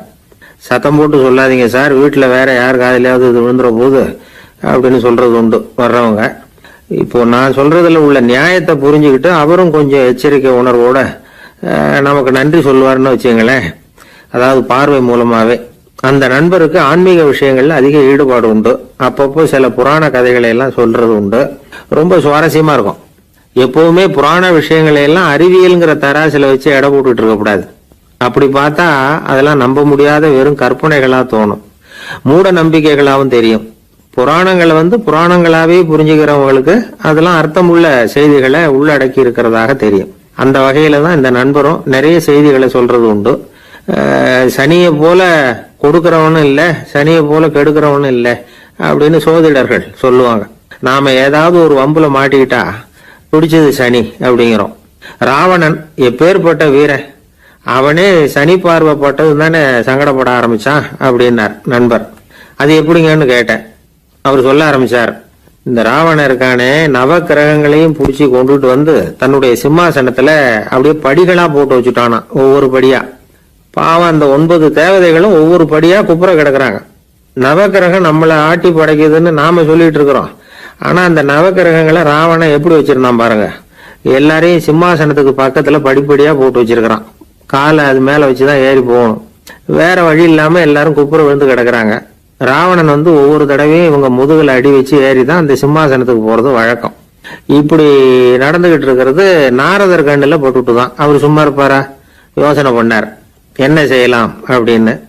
ஒரு முடிவு பண்ணிட்டு நேரா ராவணன் கிட்ட போனாராம். ராவணா, நீ நவக்கிரகங்களை பிடிச்சு கொண்டாந்து உன்னுடைய சிம்மாசனத்துக்கு படிகளா போட்டு வச்சிருக்கிற, அது உன்னுடைய வீரத்தை காட்டுது. இருந்தாலும் ஒரு விஷயத்த நீ யோசிச்சு பார்க்கணும். ஒவ்வொரு தடவை நீ சிம்மாசனத்துக்கு போகும்போதும் நவக்கிரகங்களின் முதுகலை அடி வச்சு நீ ஏறி போற, அது உனக்கு பெருமை கிடையாது. அவங்களுடைய மார்புல அடி வச்சு ஏறி போகணும், அதுதான் உனக்கு பெருமை அப்படின்னாராம். இவர் சொல்றதும் சரிதானே அப்படின்னு யோசிச்சிருக்கான் ராவணன். உடனே குப்புற கிடந்த நவக்கிரகங்களை திருப்பி மல்லாக்க போட்டான். அவங்க மார்புல அடி வச்சு மேலே ஏறி சிம்மாசனத்துக்கு போனானா. அப்படி போயிட்டு இருக்கும் பொழுது சனி பகவானின் பார்வை அவன் மேல பட்டுதான். அவ்வளவுதான். என்னாச்சு தெரியுமா? சூர்பனகை தேடி வந்தா. சீதையோட அழகை பத்தி தன்னுடைய அண்ணன் கிட்ட சொல்ல ஆரம்பிச்சுட்டா. விவகாரம் ஆரம்பமாயிட்டது. அதுதான் சனியனுடைய வேலை அப்படின்னு சொல்லி இந்த கதையை சொல்லி முடிச்சார் என்னுடைய நண்பர். ஆக சனியின் பார்வை நம்ம மேல படாம பாத்துக்கிறது தான் நல்லதுங்கிறீங்க அப்படின்னு. ஆமா சார், இப்ப கூட நான் உங்க வீட்டுக்கு வந்திருக்கிறதே ஒருத்தருடைய பார்வை என் மேல படக்கூடாதுங்கிறதுக்காகத்தான் அப்படின்னார். யாருங்க அதுன்னு என்னுடைய மாமனார் சார். அவசரத்துக்கு அவர்கிட்ட கொஞ்சம் கடன் வாங்கிவிட்டேன். நம்ம மாப்பிள்ளை தானேன்னு சொல்லி அவரு விட்டு கொடுக்கறதுக்கு தயாரா இல்லை. இன்னைக்கு இப்ப அவரு எங்க வீட்டுக்கு வரக்கூடிய நேரம், அதுதான் அவரு பார்வையிலிருந்து படாம தப்பிக்கலாங்கிறதுக்காக இங்க வந்துட்டேன் அப்படின்னார். பார்வை படணும்னு இருந்தா பட்டுத்தான் தீரும் போல இருக்கு அப்படின்னா. என்ன சார் சொல்றீங்கன்னார் ஒன்னும் புரியாம. நீங்க இங்கதான் வருவீங்கன்னு அவருக்கு ஏற்கனவே தெரியும் போல இருக்கு. அதனால உங்களுக்கு முன்னாடியே உங்க மாமனார் இங்க வந்துட்டார். அதுவும் அந்த பீரோவுக்கு பக்கத்துலதான் பின்னாடி மறைஞ்சு நின்றுட்டு இருக்கிறார் அப்படின்னு. 21ஆம் வருஷம் செப்டம்பர் மாசம் 22ஆம் தேதி மதுரை மேலமாசி வீதியில உள்ள ஒரு வீடு. அங்க அன்னைக்கு நடந்த ஒரு அற்புத நிகழ்ச்சி பின்னாடி உலக மக்களை எல்லாம் ஆச்சரியப்பட வச்சது. இந்திய வரலாற்றிலேயே அது ஒரு முக்கியமான நிகழ்ச்சி. உலக மக்கள் கவனமெல்லாம் காந்திஜியின் பக்கம் திரும்புறதுக்கு காரணமா இருந்த நிகழ்ச்சி அது. கதர் துணி பிரச்சாரத்துக்காக காந்திஜி மதுரைக்கு வந்திருந்தார். சென்னை துணி வணிகர் சங்கத்தின் துணைத் தலைவர் ஒருத்தர் இருந்தார், ராம்ஜி கல்யாண் சேட்ஜி. அவருடைய வீடு மதுரை மேலமாசி வீதியில் இருந்தது. அந்த வீட்டில் தான் காந்திஜி தங்கி இருந்தார். அப்போ வயலுக்கு போற உழவர்கள்லாம் சின்ன சின்ன துண்டை இடுப்புல கட்டிக்கிட்டு கலப்பையை தூக்கிக்கிட்டு தெருவில் நடந்து போறதை கவனிச்சார். ஏற்கனவே சேலத்துக்கு தெற்க பல பகுதிகளில் ஆண்களும் பெண்களும் அறகுறை ஆடைகளோட உழைச்சிக்கிட்டு இருக்கிறத கண்ணால கண்டிருக்கிறார் அவரு. இந்தியரின் சராசரி உடை இவ்வளவுதான் அப்படிங்கிறத புரிஞ்சுக்கிட்டார். மனசை இன்னும் பண்ணியிருக்குது. ராத்திரி பூரா அதை பத்தியே யோசனை. 22/9/21 வியாழக்கிழமை காலையில காந்திஜி எழுந்திருக்கிறார். அவர் கூட தங்கியிருந்தவங்களையெல்லாம் பார்த்து சொன்னார், இன்னையிலிருந்து அறையில முழு அகல துண்டு தான் கட்டுவேன். குளிர் அதிகமா உள்ள காலங்களில் மட்டும் போர்வை ஒன்றும் உபயோகப்படுத்துவேன். மற்றபடி மேலங்கியோ குல்லாவோ எதுவும் போட்டுக்க மாட்டேன். தற்காலிகமா இந்த ஏற்பாட்டை 1 மாசத்துக்கு ஏத்துக்குவேன். அதுக்கு பிறகு உசிதம் போல எண்ணி பார்த்து முடிவு பண்ணுவேன் அப்படின்னார். அவருடைய குரல் உறுதியா இருந்துதான். உடனே செயலில் இறங்கினார். தம்முடைய 10 முழ வேட்டி, மேலங்கி, உள் சட்டை, குல்லா எல்லாத்தையும் களைஞ்சார். வேட்டியில இருந்து ஒரு 4 முழ துணியை எடுத்துக்கிட்டார். இதுக்கு உதவி செஞ்சவர் அன்னைக்கு விருதுநகர்ல பிரபல தொண்டரா இருந்த பழனிக்குமார பிள்ளை. வெட்டி எடுத்த துண்டை நீள வாக்குல ரெட்டையா மடிச்சாரு. அதை இடுப்புல துண்டு மாதிரி கட்டிக்கிட்டாரு. தலையில சின்ன உச்சி குடுமி, அறையில சின்ன துண்டு. அண்ணல் காந்தி ஆண்டி கோலத்துல காட்சி அளிக்கிறார். கூட இருந்தவங்களை பார்த்து காரைக்குடிக்கு புறப்படலாமே அப்படின்னார். அவர் நண்பர்களும் சீடர்களும் திகைச்சு போய் நிக்கிறாங்க. இந்த விரதம் நிரந்தரமா ஆயிடுமோங்கிற பயம் அவங்களுக்கு. எப்படியோ இந்த விவரம் ராஜாஜிக்கு அன்னைக்கு பிரபலமா விளங்கின தேசபக்தர் டாக்டர் TSS ராஜனுக்கு எட்டுச்சு. உடனே 2 பேரும் ஓடி வந்தாங்க. வேண்டாமே இந்த கோலம் அப்படின்னாங்க. காந்திஜி தன்னுடைய முடிவுல உறுதியா இருந்தார். ராஜாஜி என்னென்னமோ வாதம்லாம் பண்ணி பார்த்தார். உங்களுடைய வாதத்துக்கு என்னால பதில் சொல்ல முடியல, இருந்தாலும் நான் செய்யறது தான் சரிங்கிறதுல எனக்கு சந்தேகம் இல்லை. இன்னைக்கு அதிகாலை 3 மணி இருக்கும். நான் ஓரளவு விழிச்சுக்கிட்டேன். அதாவது உறக்கமும் விழிப்புமா இருந்த நிலையில எனக்கு இந்த எண்ணம் உண்டாச்சு. இது என்னுடைய அந்தராத்மாவின் ஆணை, அதை என்னால மீற முடியாது அப்படின்னு சொல்லிவிட்டாராம் காந்திஜி. கதர் பிரச்சாரத்துக்காக காரைக்குடிக்கு கிளம்பினார். வாசல்ல 4 மோட்டார் வண்டிகள் காத்துக்கிட்டு இருந்தது. வீதியில 2 பக்கமும் ஜனங்கள். காந்திஜி இடுப்பு துணியோட மோட்டார் வண்டியில ஏறினார். நண்பர்களும் சீடர்களும் மக்களும் உடல் சிலிர்க்க அந்த காட்சியை பாக்குறாங்க. மோட்டார் வண்டி நகர ஆரம்பிக்குது. எப்பேற்பட்ட காட்சி அது! சுக்கநாத பெருமானியே கூலி ஆளாக்கிய அப்படி ஆக்கி மண் சுமக்க வச்ச மதுரை இல்லையா? அந்த மதுரை தான் காந்திஜி துறவி கோலம் கொள்றதுக்கும் காரணமா இருந்திருக்குது. இது இன்னைக்கு எத்தனை பேருக்கு தெரியும்? ஒரு தடவை காந்திஜி நேருவும் சுற்றுப்பயணம் செஞ்சாங்களாம். ஒரு இடத்துல நடந்து போயிட்டு இருக்கிறாங்க. குறுக்க ஒரு வாய்க்கால். நேரு என்ன பண்ணாரு தெரியுமா? தன்னுடைய இளமை துடிப்பை காட்டுறதுக்காக கொஞ்ச தூரம் பின்னாடி போய் அங்கேருந்து வேகமா ஓடி அந்த வாய்க்காலை தாண்டினாராம். காந்திஜி அப்படி பண்ணல. பக்கத்துல இருந்த பாலம் வழியா அந்த வாய்க்காலை கடந்து வந்தார். நேரு காந்திஜியை பார்த்து சிரிச்சுக்கிட்டே, என்ன மாதிரி நீங்களும் தாண்டி இருக்கலாமே அப்படின்னாராம். அதுக்கு காந்திஜி சிரிச்சுக்கிட்டே சொன்னாராம், 2 அடி முன்னேறதுக்காக 5 அடி பின்னாடி போறதா அப்படின்னாராம். ஒரு குழந்தை பிறந்து தான் ஒரு வீட்டில், அந்த குழந்தைக்கு என்ன பேர் வைக்கிறதுங்கிறது ஒரு தகராறு. இந்த குழந்தைக்கு என்ன பேர் வைக்கிறதுங்கிறதுல தகராறு வந்துடுது. யார்? கணவனுக்கும் மனைவிக்கும். அவன் என்ன சொல்கிறான், எங்கள் அப்பா பேரை தான் வைக்கணுங்கிறான் அவன். இந்த அம்மா என்ன சொல்லுது, இல்லை எங்கள் அப்பா பேரை தான் வைக்கணும் அப்படிங்குது. காலையிலேருந்து சண்டை, தகராறு. எழுத்த வீட்டுக்காரன் பார்த்தான், இது என்ன காலையிலேருந்து எழுத்த வீட்டில் தகராறு நடக்குது, என்னன்னு போய் கேட்டிருக்கான். என்னம்மா உங்களுக்கு உள்ள தகராறு, காலையிலேருந்து பார்த்தேன் அப்படின்னா. ஒன்றும் இல்லைம்மா, எங்கள் குழந்தைக்கு பேர் வைக்கிறதுல எங்களுக்கு உள்ள ஒத்து போக முடியல. நான் எங்கள் அப்பா பேரை வைக்கணுங்கிறேன், அந்த அம்மா அவங்க அப்பா பேரை வைக்கணுங்குது. அதுதான் எங்களால் குடும்பத்தில் ஒரு நிம்மதி இல்லாமல் இருக்கிறோம், தகராறு பண்ணிகிட்ருக்கோம் அப்படின்னு. நானா இப்போ எழுத்த வீட்டுக்காரன் சொல்லியிருக்கான், எழுத்த வீட்டுக்காரன்னு நான் எதுக்கு இருக்கிறேன், நான் பஞ்சாயத்து பண்ணி வைக்கிறேன். உங்களுக்குள்ள என்ன இது பேர் தானே வைக்கணும், ஏன்ப்பா உங்கள் அப்பா பேர் என்ன அப்படின்னு அவனை கேட்டிருக்கான். எங்கள் அப்பா பேர் சீனிவாசன் அப்படின்ட்டுருக்கான். இந்த அம்மாவை உங்கள் அப்பா பேர் என்னம்மா, கிருஷ்ணன். இவன் யோசிச்சு பார்த்தான், குழந்தைக்கு சீனிவாச கோபாலகிருஷ்ணன் பேர் வைங்க போங்க அப்படின்ட்டு போயிட்டான். எழுத்து விட்டு தீர்த்து வச்சுட்டு போயிட்டான். போனதுக்கப்புறம் இவங்க 2 பேரும் பேசிக்கிட்டாங்க. சரி, இந்த சீனிவாசன் சரி, கிருஷ்ணன் சரி, நடுவில் கோபாலம் யாரு அப்படின்னு சொல்லி அவனை போய் எழுத்துட்டு வந்தான். எழுத்து வீட்டில் போய் அது யாரா, அது இங்கே வா, அது யாரா கோபால, அது எங்கள் அப்பா பேர், நீ அதை மட்டும் எதுக்கு விட்டு வைக்கிற, அதையும் சேர்த்து வச்சுட்டு போகலான்னு. அதாவது குடும்பத்தில் ஒரு கணவனும் மனைவியும் ஒரு சின்ன விஷயத்தில் கூட ஒத்து போகலன்னா இப்படி தான் ஏற்று விட்டுக்காரன் பஞ்சாயத்துக்கு வருவான். கோபாலன்னு குறுக்க வருவான் அவன். அப்படி அந்த அனுசரிப்புங்கிறது குடும்பத்தில் ரொம்ப அவசியம். கணவனும் மனைவி அது ஒன்றுக்கு மேலே இந்த கல்யாணம் பண்ணிக்கிறாங்க, அது ரொம்ப அவஸ்தை. ஒருவனுக்கு ஒருத்திங்கிறது நம்ம இதெல்லாம் சொல்கிறது. ஒன்றுக்கு மேற்பட்ட திருமணங்கள் சங்கடத்தில் தான் கொண்டு விடும். நிறைய சொல்லுவாங்க. உலகத்திலேயே ஒரு பெரிய இது என்ன தெரியுங்களா, இயற்கை நிர்ணயம் பண்ணுது. இப்போ நம்ம சில பேருக்கு எனக்கு பொம்பளை புள்ள வேண்டாம், ஆம்பளை புள்ள வேண்டாம்னு சொல்லி இந்த ஸ்கேன் பண்ணி என்னென்னவோ பண்ணிகிட்டு இருக்கிறாங்கல்ல. ஆனால் இயற்கை அந்த 50-50 ரேஷியோவை அது மெயின்டைன் பண்ணிகிட்டு இருக்கு. இந்த உலகத்தில் ஒரு அதிசயமான உண்மை என்னன்னா, 116 ஆம்பளை புள்ள பிறந்தா 100 பொம்பளை புள்ள பிறகுதான்.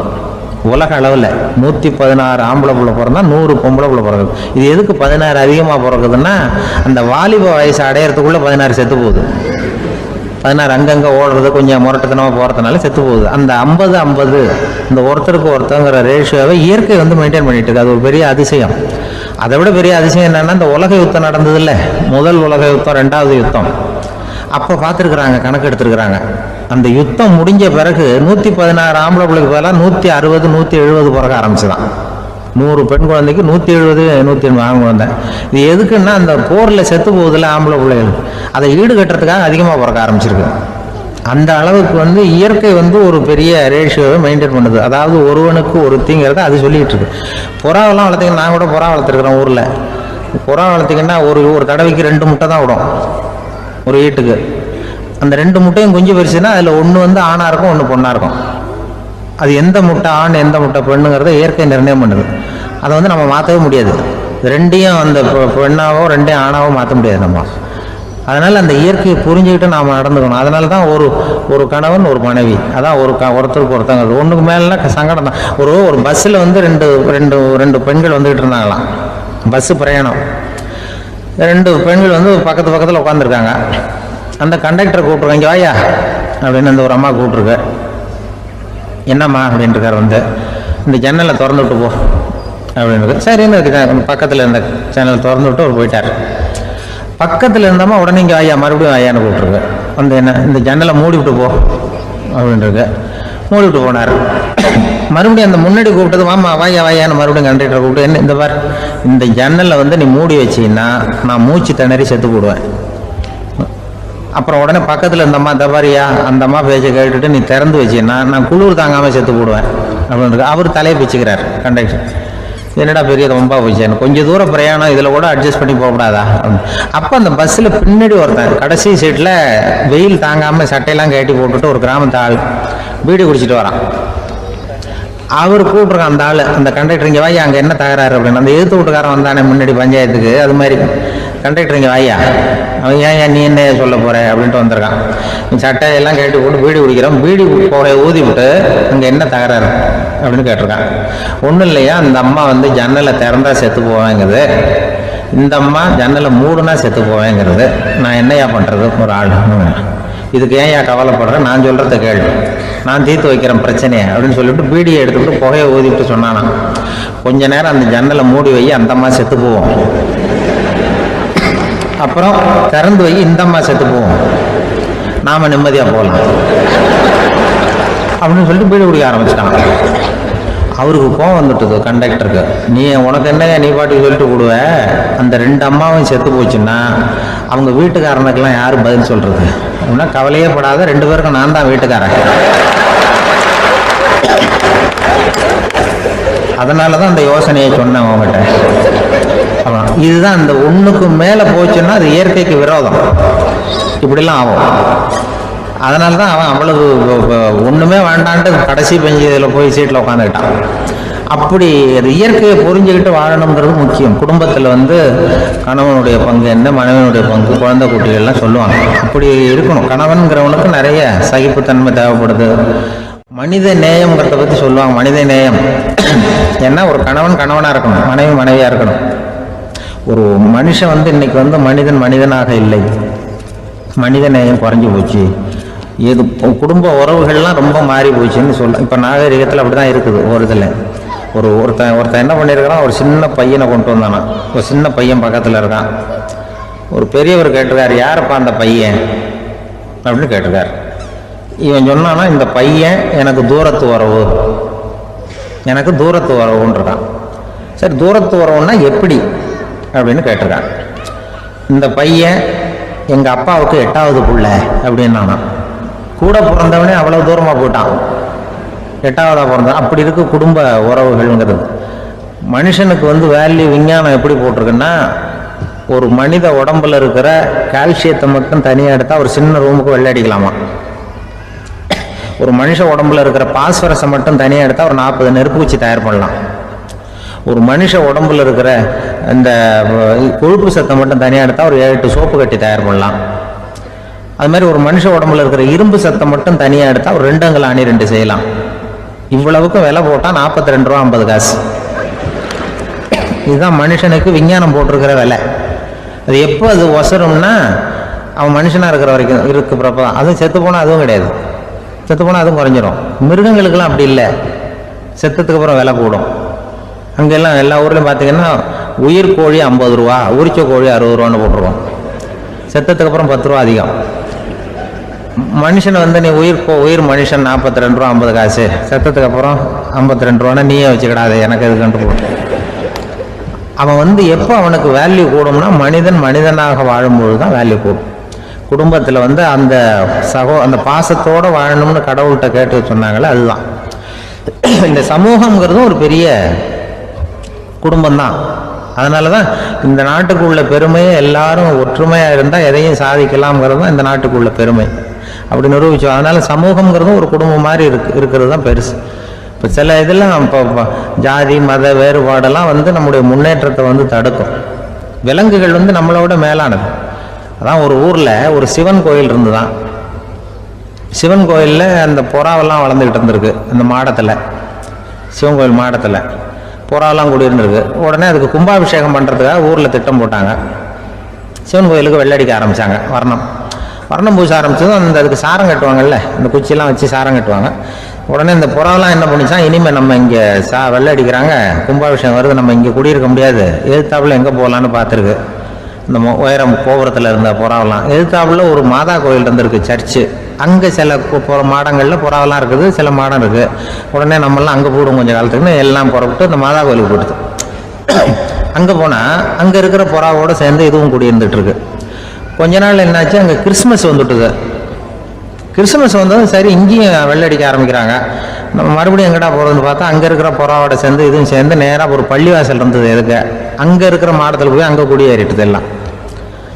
அங்கே போனால் அங்கே ரமலான் மாதம் ரம்ஜானுக்காக அதையும் புதுப்பிக்க ஆரம்பித்தாங்க. இது என்ன பண்ணுறதுன்னு சொல்லி இந்த 3 செட்டு புறாவும் சேர்ந்து என்ன பண்ணிச்சு, எங்கே போகலான்னு பார்த்தா மறுபடியும் அதுக்குள்ளே இந்த சிவன் கோயிலில் கும்பாபிஷேகம் முடிஞ்சு போச்சான். முடிஞ்சிருக்கு, அங்கே போடுவோம் எல்லாருன்னு சொல்லி எல்லா புறாவும் அந்த சிவன் கோயிலுக்கு வந்துட்டுது. அங்கே போய் மாடத்தில் குடியிருந்துட்டுது. அப்போ திடீர்னு ஒரு நாள் பார்த்தா ஒரே கலவரம் பூமியில். பூமியில் எல்லாம் ஒருத்தன் அருவாளை தூக்கிட்டு நிற்கிறான், குச்சி எடுத்து ஒருத்தனை சுட்டுக்கிறான், ஒரே கலவரம் சத்தம், ஒரே மத கலவரம் வந்துட்டுது ஊரில். அப்போது புறாவெல்லாம் மாடத்தில் இருந்துக்கிட்டு ஒரு குஞ்சு புறா அவங்க அம்மாட்ட கேட்டுதான், இது என்ன இந்த மனுஷனுக்கு என்ன ஆச்சு, இந்த மனுஷனுக்கு என்ன ஆச்சு, அவன் கத்தியை தூக்கிட்டு நிற்கிறானே அப்படின்னு கேட்டுதான். ஒரு குஞ்சு புறா அவங்க அம்மாட்ட கேட்டுதான், அம்மா புறா. இப்போ அம்மா அந்த புறா சொல்லித்தான், மனுஷனுக்கு இப்போ மதம் பிடிச்சிருக்கு, அதான் கத்தியை தூக்கிட்டு நிற்கிறான் அப்படின்றது. இப்போ நமக்கெல்லாம் பிடிக்கலையே அப்படின்னு தான். அப்போ அந்த புறா சொல்லிச்சான், அந்த பாருமா, நாம் இந்த சிவன் கோயிலில் இருந்தாலும் நமக்கு புறான்னு தான் பேர், இந்த மாதா கோயிலுக்கு போனாலும் நமக்கு புறான்னு தான் பேர், பள்ளிவாசலுக்கு போனாலும் நமக்கு புறான்னு தான் பேர். அந்த மனுஷன் அப்படி இல்லை, அவன் இங்கே இருக்கிற வரைக்கும் இந்துன்னு சொல்லுவான், அங்கே மாதா கோயில் இருந்தான்னா கிறிஸ்தவன்னு சொல்லுவான், பள்ளிவாசலில் இருந்தான்னா முஸ்லீம்னு சொல்லுவான். அப்போ குஞ்சு புறா அது என்ன இப்படி பண்ணுறாங்க மனுஷங்க, இப்போ அவங்கள விட நம்ம வசதி போல் இருக்க, நம்ம தேவலாம் போல் இருக்க அப்படின்னு தான் அந்த குஞ்சு புறா. அப்போ அந்த தாய் புறா சொல்லிச்சான், உண்மைதான், அதனால தான் நம்ம மேலான இடத்துல இருக்கிறோம், அவன் கீழே நிற்கிறான் என்னமோ அப்படின்னு சொல்லிச்சான். இதுதான் அந்த குடும்பம்ங்கிறது, சமுதாயம்ங்கிறது ஒரு பெரிய குடும்பம். அது இந்த புறாகிட்டேருந்து மனுஷன் கற்றுக்க வேண்டியது. அப்படி இருக்குது இன்றைக்கி மனுஷனுடைய நிலைமை.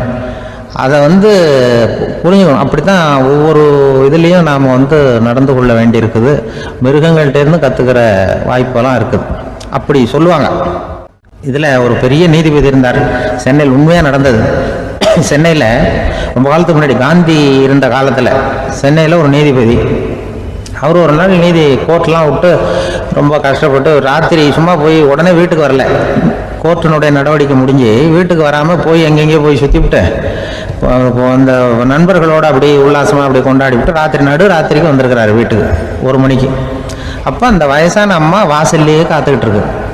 உள்ளே போச்சு நீதிபதி, இன்னும் சேரலேன்னு வாசல்லையே நின்றுட்டு இருந்துதான். அப்போ அது வந்த உடனே பலார்னு அரைஞ்சு விட்டாங்களாம் அந்த அம்மா. ஏன்டா அவ்வளோ தூரம் எங்கே போனேன், என்னதான் நீதிபதியாக இருந்தாலும் அவங்களுக்கு உள்ள தானே, பலார்னு அரைஞ்சு விட்டாங்க. உடனே அவர் கலங்கி போய் அழுதாராம். மறுநாள் கேட்டிருக்காங்க அந்த பக்கத்தில் இருந்தவங்க, ஏன் நீ பெரிய நீதிபதி, பெரிய பதவியில் இருக்க, அதனால் உன்னை உங்கள் அம்மா அடிச்சிட்டாங்கன்னு அழுதியா அப்படின்னு கேட்டாங்களாம். அப்போ அவர் சொன்னாராம் நீதிபதி, இல்லை நான் இது மாதிரி எங்கள் அம்மா கிட்ட அடிக்கடி அடி வாங்குவேன், எப்போதும் அவங்க அடிக்கிற அடி பலமாக விழும், இப்போ அவங்க அடித்தது எனக்கு வலிக்கவே இல்லை, அந்த அளவுக்கு அவங்களுக்கு வயசாகிட்டுதே, பலம் குறைஞ்சிட்டுதேன்னு நினச்சி அழுதேன் அப்படின்னு. அதுதான் புள்ள அம்மா பேரில் உள்ள பாசங்கிறது. இதே போல் நான் சொன்னது மாதிரி முன்னாடி இவர் ஒரு இறைநேச செல்வர் ஒருத்தர் இருந்தார். ஒரு அம்மா எனக்கு அப்பா தண்ணி கொடுப்பா அப்படின்றது, படுக்கையில் இருந்த அம்மா. இவர் ஏதோ படிச்சுக்கிட்டு இருந்தவர், ஒரு சின்ன இளைஞர், உடனே ஓடி போய் ஒரு குவளையில் தண்ணி எடுத்துகிட்டு போய் அம்மாவுக்கு முன்னாடி நிற்கிறார். முன்ன அந்த அம்மா அதுக்குள்ளே தூங்கி போச்சு. இவர் அந்த தண்ணியை வச்சுக்கிட்டு அவர் பாட்டு நிற்கிறாரு. விடிஞ்சு போச்சு. விடிகிற சமயத்தில் அந்த அம்மா முடிச்சு பார்க்குது, பையன் தண்ணியோட கையில் வச்சுட்டு நிற்கிறார். ஏம்மா என்னப்பா நீ ராத்திரி பூரா தண்ணியோடு நின்றுட்டு இருக்கிறியா எனக்கா அப்படின்னு. அப்பா அவர் சொன்னாராம், ஆமாம்மா ராத்திரி தண்ணி தாகமாக இருக்குன்னு கேட்டீங்க, உடனே தண்ணி கொண்டு வந்துட்டேன். ஓடி வந்து பார்க்கும்போது நீங்கள் தூங்கிக்கிட்டு இருந்தீங்க, தூங்கிட்டு இருக்கும்போது உங்களை எழுப்ப வேண்டாம், தூக்கத்தை கெடுக்க வேண்டாம்னு நான் நினச்சேன், அதனால் எழுப்பலை. தூக்கம் முழிக்கிற சமயத்தில் உடனே தாகமாக இருக்கும், தண்ணி குடிக்கணும்னு ஆசைப்படுவீங்க, அதனால தண்ணியை பக்கத்துலேயே வச்சு நிற்கிறேன் அப்படின்னு அந்த இளைஞர் சொன்னாராம். அப்படியே கட்டி பிடிச்சிட்டு நீ பிற்காலத்தில் பெரிய அறிஞராக வருவேன்னு சொல்லி அந்த அம்மா வரணும்னு சொல்லி இறைவனை வேண்டாங்களாம். அவர் தான் இஸ்லாமிய மார்க்கத்தில், தீன் மார்க்கத்தில் பெரிய ஆளானது. அதாவது ஷர்புதீன் யாஹ்யான்னு ஒருத்தர், அவர் பெரிய இஸ்லாமிய பேரறிஞராக வந்தார். இப்படி அம்மா பேரில் பாசமாக உள்ளவங்கலாம் இருந்தாங்க நிறையா. அப்படி அந்த குடும்பத்தில் அந்த பாசம் நேசம் எவ்வளவு இருக்கோ அவ்வளவுக்கு அவர்கள் உயர்வார்கள்ங்கிறது தான் நம்முடைய பெரிய இதெல்லாம் பெரியவங்கள்லாம் சொல்லியிருக்கிறது அதுதான். அதனால தான் அந்த கணவனுடைய பங்கு என்ன, மனைவியினுடைய பங்கு என்ன, பிள்ளைகளுடைய பங்கு என்னங்கிறத பற்றி ரொம்ப விவரமாக சொல்கிறதுக்காக தான் அதை பற்றி நாம் சிந்திக்க வேண்டிய நேரம் இதுங்கிறதுனால தான்.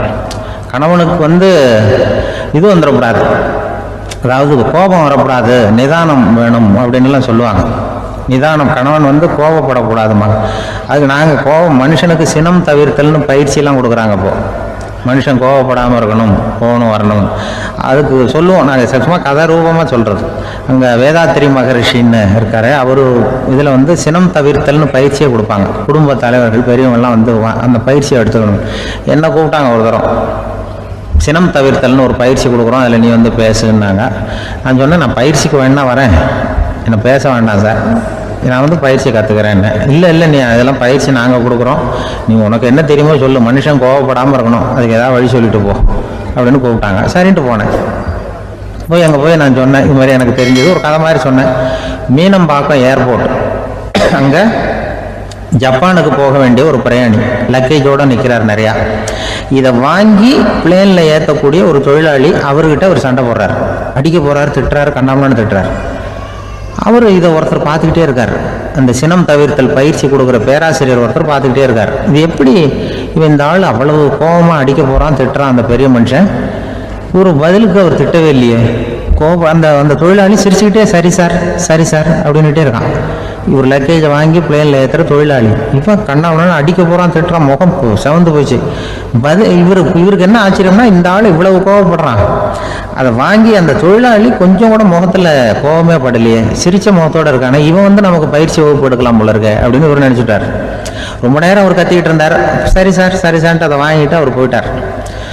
போனதுக்கப்புறம் அவர் இந்த ஆள் அப்புறம் பிளேன் வந்தது, ஏறி அவர் போயிட்டார், ஜப்பானுக்கு போயிட்டார். அதுக்கப்புறம் இந்த சினம் தவிர்த்தல் பேராசிரியர் ஓடி போய் அந்த தொழிலாளியை பிடிச்சி கொண்டு வந்தார். இந்த பாருப்பா, நான் வந்து காலையிலேருந்து பார்த்துக்கிட்டு இருக்கேன், அந்த ஆள் உன்னை அடிக்க வந்தான், திட்ட வந்தான், இவ்வளவு கோவப்படுறான், உனக்கு பதிலுக்கு நீ கோவமே படலையே, உனக்கு கோவமே வராதா, அது எப்படி நீ சினம் தவிர்க்கிறது, எப்படி உனக்கு கோவமே வரலையா அப்படின்னு கேட்டிருக்கார்.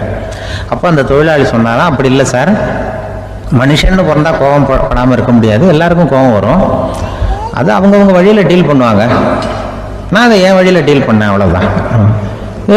அப்போ அவர் திட்டும்பொழுது உனக்கு கோபம் வந்தது தானே? வந்தது சார். அப்போ அது எப்படி டீல் பண்ணேன்னு கேட்டிருக்காரு.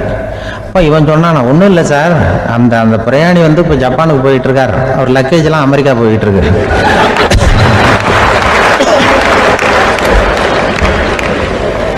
இதுக்கு நாம் எதுக்கு சார் அனாவசியமாக அவன்கிட்ட போய் சண்டை போட்டுக்கிட்டேன்?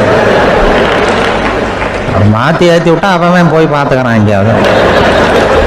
அதுதான் நான் சினம் தவிர்க்கிற வழி அவன் சொன்னாரான். உடனே இதை தான் எனக்கு தெரிஞ்சது கோபம் வராமல் இருக்கிறதுன்னு அங்கே பேசினேன் அந்த கூட்டத்தில். அதுக்கப்புறம் இன்ன வரைக்கும் அவங்க கூப்பிடுறதே இல்லை என்ன. ஏன்னா நாங்கள் வந்து முறையாக ஒருத்தன் கோவப்படாமல் இருக்கிறதுக்கு என்ன வழின்னு சொல்லி கொடுத்துட்டு இருக்கிறோம். நீ எப்படி பண்ணுறியப்பா அப்படின்னு சொல்லி பிள்ளைகளை பற்றி சொல்லுவாங்க. இப்போ ராமர் லட்சுமணர் கதை சொல்லுவாங்க. அதாவது ராமரும் பரதனும் பந்து விளையாடிட்டு இருந்தாங்களாம் சின்ன வயசில் பந்து விளையாடிட்டு இருந்தாங்களாம். உடனே ராமர் வந்தாராம், வந்து கோசலை அவங்க அம்மா கோசலை மடியில் சோர்ந்து போய் உட்காந்தாராம். சந்தோஷமாக வந்து உட்காந்துருக்காரு. அப்போ அந்த கோசலை அம்மா கேட்டாங்களாம், ஏன்ப்பா அப்படி இவ்வளவு சந்தோஷமாக இருக்கே, என்ன காரணம் அப்படின்னு கேட்டிருக்காரு. அப்படின்னு அந்த அம்மா கேட்டிருக்கு. ராமன் சொன்னான்னா, என் தம்பியோட நான் பந்து விளையாண்டுக்கிட்டு இருந்தேன், பரதன் அவன் வந்து ஜெயிச்சுட்டான், நான் தோத்துட்டேன், என்னை வந்து அவன் ஜெயிச்சுட்டான், அவனுடைய வெற்றி வந்து எனக்கு சந்தோஷமாக இருக்குது, தம்பியோட வெற்றி, அதனால் நான் சந்தோஷமாக இருக்கேன்னு சொல்லியிருக்கு. அந்த அம்மாவுக்கு ரொம்ப சந்தோஷம், தம்பி ஜெயிக்கிறாங்கிறத பற்றி அண்ணன் வந்து சந்தோஷப்படுறானே அப்படின்னு. கொஞ்ச நேரத்தில் பரதன் வந்திருக்கான். அவன் சோர்ந்து போய் கலங்கி போய் வந்து அதே அம்மா மடியில் உட்காந்துருக்கான். நீ ஏப்பா நீ தான் ஜெயிச்சுட்டியாமே, நீ என்னத்துக்கு வருத்தப்பட்டுட்டு வர அப்படின்னு கேட்டிருக்கேன் அந்த அம்மா. அப்போ பரதன் சொன்னானா, நான் ஜெயிக்கணுங்கிறதுக்காக அண்ணன் விட்டு கொடுத்தாரு, தோத்துட்டாரு, அதனால் எனக்கு வருத்தமாக இருக்குது, உண்மையில் அவர் தான் ஜெயிச்சிருக்க வேண்டியது, எனக்காக விட்டு கொடுத்தாரு அண்ணன், அதனால் நான் வருத்தப்படுறேன்னா. அப்போ அந்த அம்மா சொல்லிச்சான், இப்படி தான் தம்பியினுடைய வெற்றி அண்ணனை சந்தோஷப்படுத்துது, அண்ணனுடைய தோல்வி வந்து தம்பியை வருத்தப்பட வைக்குது, இப்படி தான் இருக்கணும் அண்ணன் தம்பின்னா, அப்படி தான் குடும்பத்தில் இருக்கணும்னு சொல்லி அந்த அம்மா சொன்னதாக சொல்லுவாங்க ராமாயண கதை. அதே போல் இப்போ இதில் வரும், நபிகள் நாயகத்தினுடைய பேரர்கள் பாத்திமாவனுடைய பிள்ளைகள் 2 பேர், ஹசன் ஹுசைன் 2 பேர் நபிகள் நாயகத்தினுடைய பேரன்மார்கள். அன்னை பாத்திமாவனுடைய குழந்தைகள். ஹசனும் ஹுசைனும் பேசிக்கிறதே இல்லையா கொஞ்ச நாள். இந்த அம்மாவுக்கு அதை பார்க்குறாங்க, ஏதோ அண்ணன் தம்பிக்குள்ளே ஏதோ தகராறு போல் இருக்கு, ஏன் பேசிக்க மாட்டேங்கிறாங்க அப்படின்னு சொல்லி அந்த பிள்ளைகளை கூப்பிட்டு வச்சு அந்த அம்மா புத்தி சொல்லிச்சான். இதை பாருப்பா, நீ வந்து அண்ணன் தம்பிக்குள்ளே இது மாதிரி இருக்கக்கூடாது, உங்கள் பாட்டனார் ஒரு புத்திமதி சொல்லியிருக்காரு, உனக்கு தெரியுமா, ஒரு முஸ்லீம் இன்னொரு முஸ்லீமோடு 3 நாட்களுக்கு மேல் பேசாமல் இருந்தால் அது அவனை கொலை செய்வதற்கு ஒப்பாகும் அப்படின்னு நபிகள் நாயகம் சொல்லியிருக்கார், தெரியுமா உனக்குன்னு அந்த அம்மா சொல்லிச்சான். அப்போ அந்த தம்பிக்காரர் சொன்னாராம், ஹுசைன் சொல்லியிருக்கார், அதுவும் எனக்கு தெரியும், அதே தாத்தா பாட்டனார் என்ன சொல்லியிருக்காருன்னா, அந்த 2 பேரில் யார் முதல்ல சலாம் சொல்கிறாங்களோ, யார் முதல்ல முன்னாடி பேசுகிறாங்களோ அவங்களுக்கு சொர்க்கம் கிடைக்கும், இறைவனுடைய ஆசை கிடைக்கும்னு சொல்லியிருக்கிறார்.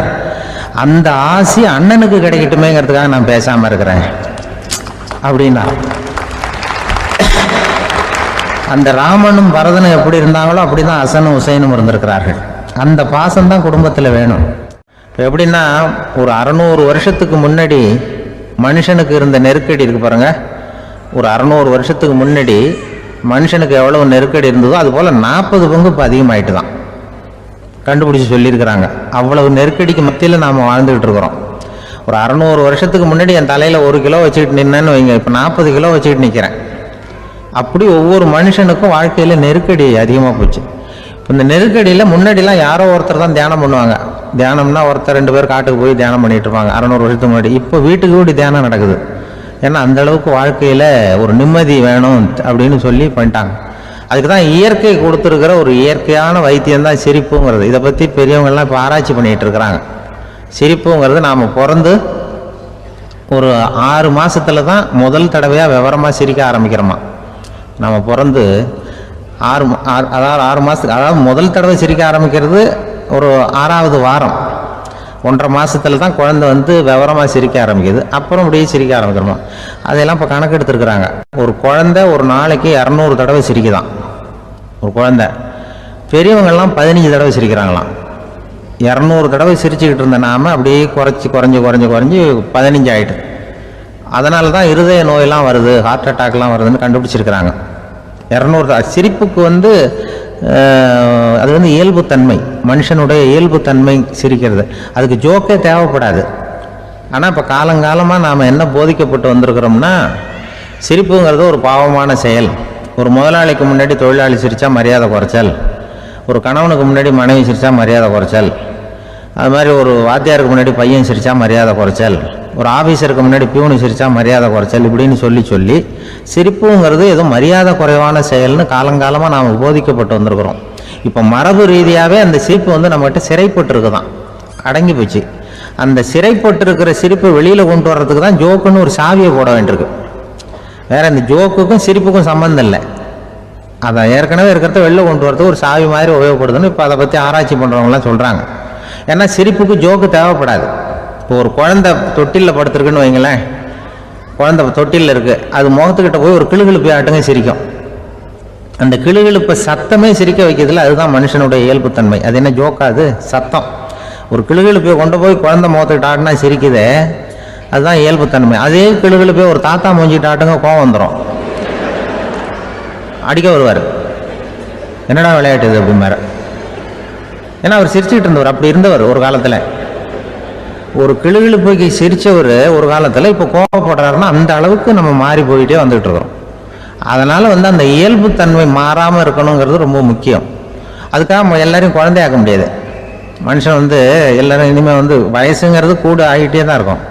அதுக்காக குறைச்சிக்கிட்டே போக முடியாது. அதுக்கு யாராவது மருந்து கண்டுபிடிச்சாதான் உண்டு. ஆனால் ஒருத்தர் மருந்து கண்டுபிடிச்சாராம், சொல்லுவாங்க. ஒரு டாக்டர் வந்து ஒரு மாத்திரை கண்டுபிடிச்சாராம். ஒரு மாத்திரை சாப்பிட்டா ஒரு வயசு குறையும், ஒரு மாத்திரை சாப்பிட்டா ஒரு வயசு குறையும் அப்படின்னு ஒரு மாத்திரையை கண்டுபிடிச்சிருக்காரு. ஒரு பாட்டி அம்மா, 90 வயசு பாட்டி, அது போயிருக்கு. அதே டாக்டர்கிட்ட போய், ஐயா எனக்கு ஒரு பாட்டில் மாத்திரை கொடுங்க, இந்த வயசு குறையிற மாத்திரை அப்படின்றது. அவர் ஒரு பாட்டில் கொடுத்தாரு மாத்திரை. பாரும்மா பாட்டியம்மா, ஒரு மாத்திரை சாப்பிட்டா ஒரு வயசு குறையும், எடுத்துகிட்டு போகணும்னு கொடுத்துருக்காரு டாக்டர். இந்த 90 வயசு பாட்டி எடுத்துகிட்டு வீட்டுக்கு வந்துட்டு மறுநாள் அதே டாக்டர்கிட்ட போயிருக்கு. 30 வயசு பொண்ணாக போச்சான். 30 வயசு பொண்ணாக மாறி அதே டாக்டர்கிட்ட போயிருக்கு. இடுப்பில் ஒரு கை குழந்தை, அது சட்டை கிட்ட போடாமல் கட்டவரில் வாயில் வச்சுட்டு உட்காந்துருக்கு. நேராக டாக்டர்கிட்ட போய், டாக்டர் நேற்று வந்தேன், ஏதோ ஒரு மாத்திரை சாப்பிட்டா ஒரு வயசு குறையும், நீங்கள் நான் ஏதோ ஒரு ஆர்வத்தில் ஒரு 30-40 மாத்திரை சாப்பிட்டேன், இப்படி ஆகிட்டேன் அப்படின்னு. இப்போ டாக்டர் சொல்லியிருக்காரு, இதுக்கு ஏமா வருத்தப்படுற, எல்லாரும் வந்து வயசு குறையணும்னு தான் நினைக்கிறாங்க, உனக்கு வயசு குறைஞ்சிட்டுது, நீ சந்தோஷப்படு, இதுக்கே மறுபடியும் என்னட்ட வந்திருக்கிற அப்படின்னாரான் டாக்டர். அப்போ அந்த அம்மா சொல்லிச்சான், என்னை பற்றி பரவாயில்ல டாக்டர், என் இடுப்பில் பாருங்கள் கை குழந்தை, இது சட்டை கிட்ட போடாமல் உட்காந்துருக்கு, கட்டவரில் வாயில் வச்சுட்டு உட்காந்துருக்கு, இது ரொம்ப ஆர்வத்தில் ஒரு 70 மாத்திரையை சாப்பிட்டு விட்டுது, இது என் வீட்டுக்காரரு.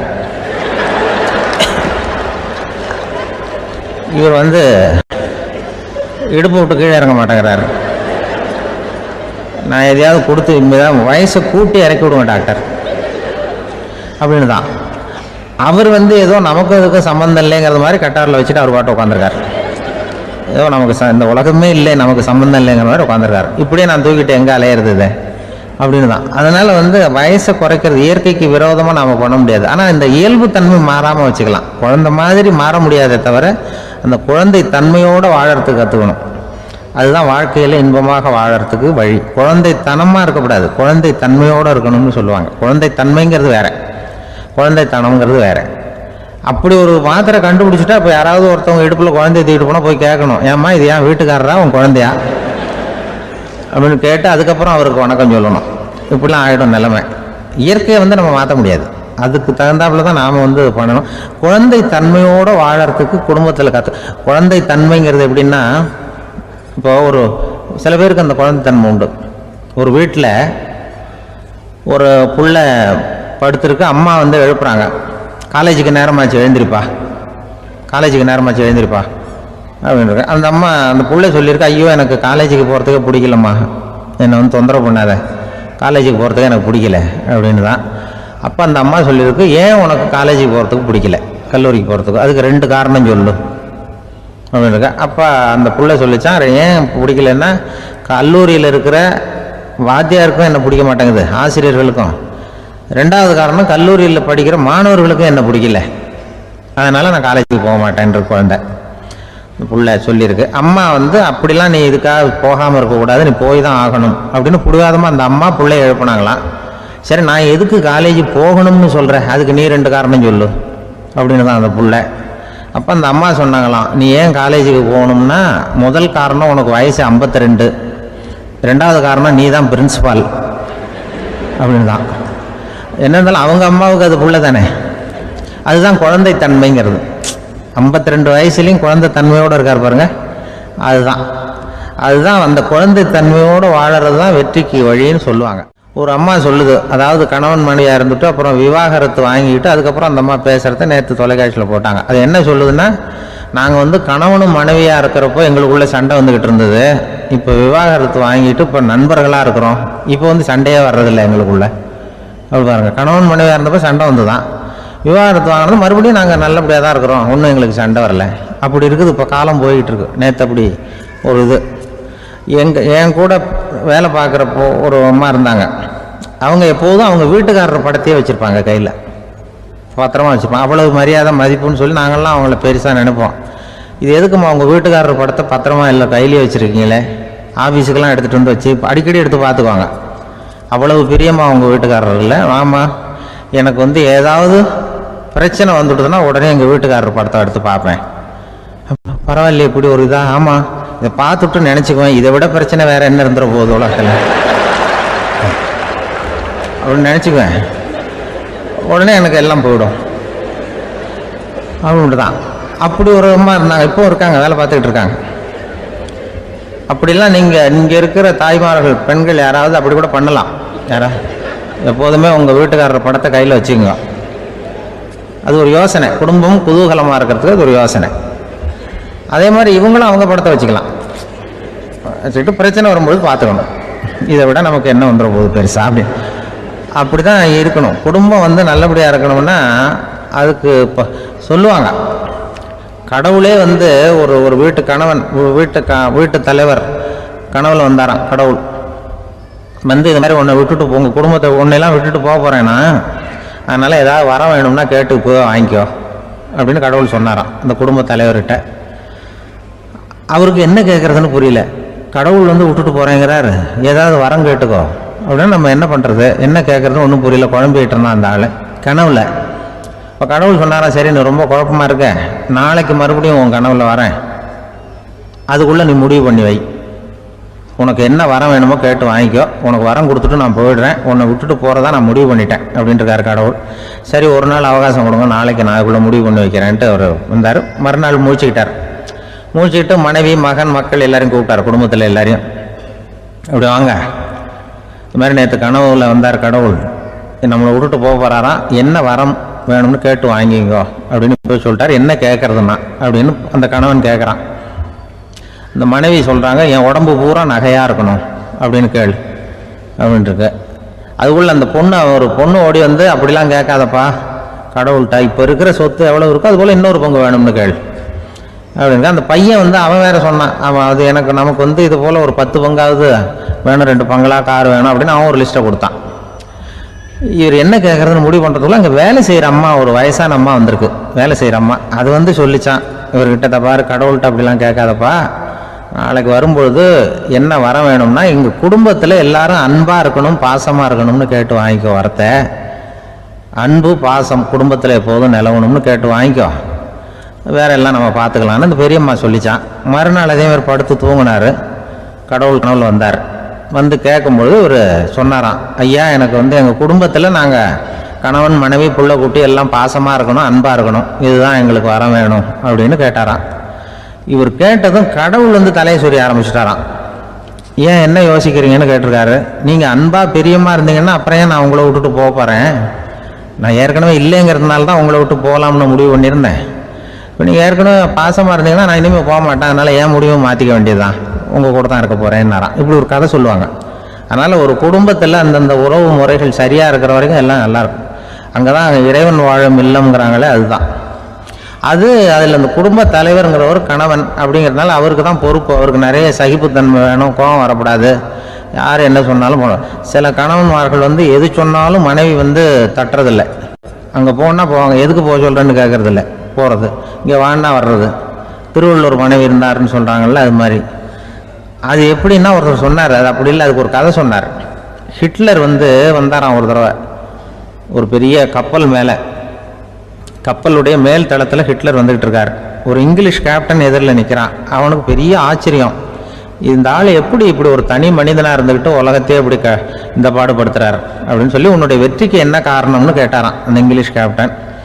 இப்போ ஹிட்லர் சொன்னாராம், என்னுடைய வெற்றிக்கு காரணம் என்கிட்ட வேலை செய்கிற ஊழியர்கள்.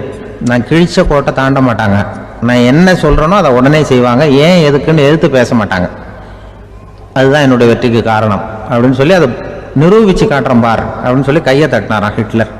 உடனே ஒரு சிப்பாய் எங்கேருந்து வந்து லெஃப்ட் ரைட் போட்டு வந்து சல்யூட் பண்ணி நின்னான். உடனே ஹிட்லர் சொன்னார், நீ அப்படியே இந்த கப்பல் மேல் தளத்துலேருந்து அப்படி கடலில் வந்து செத்து போடா அப்படின்னு பொத்துன்னு குதிச்சுட்டான். எதுக்கு சொல்கிறேன் என்ன இதில், உடனே குதிச்சு செத்து போட்டான். இவருக்கு பெரிய ஆச்சரியம் கேப்டனுக்கு.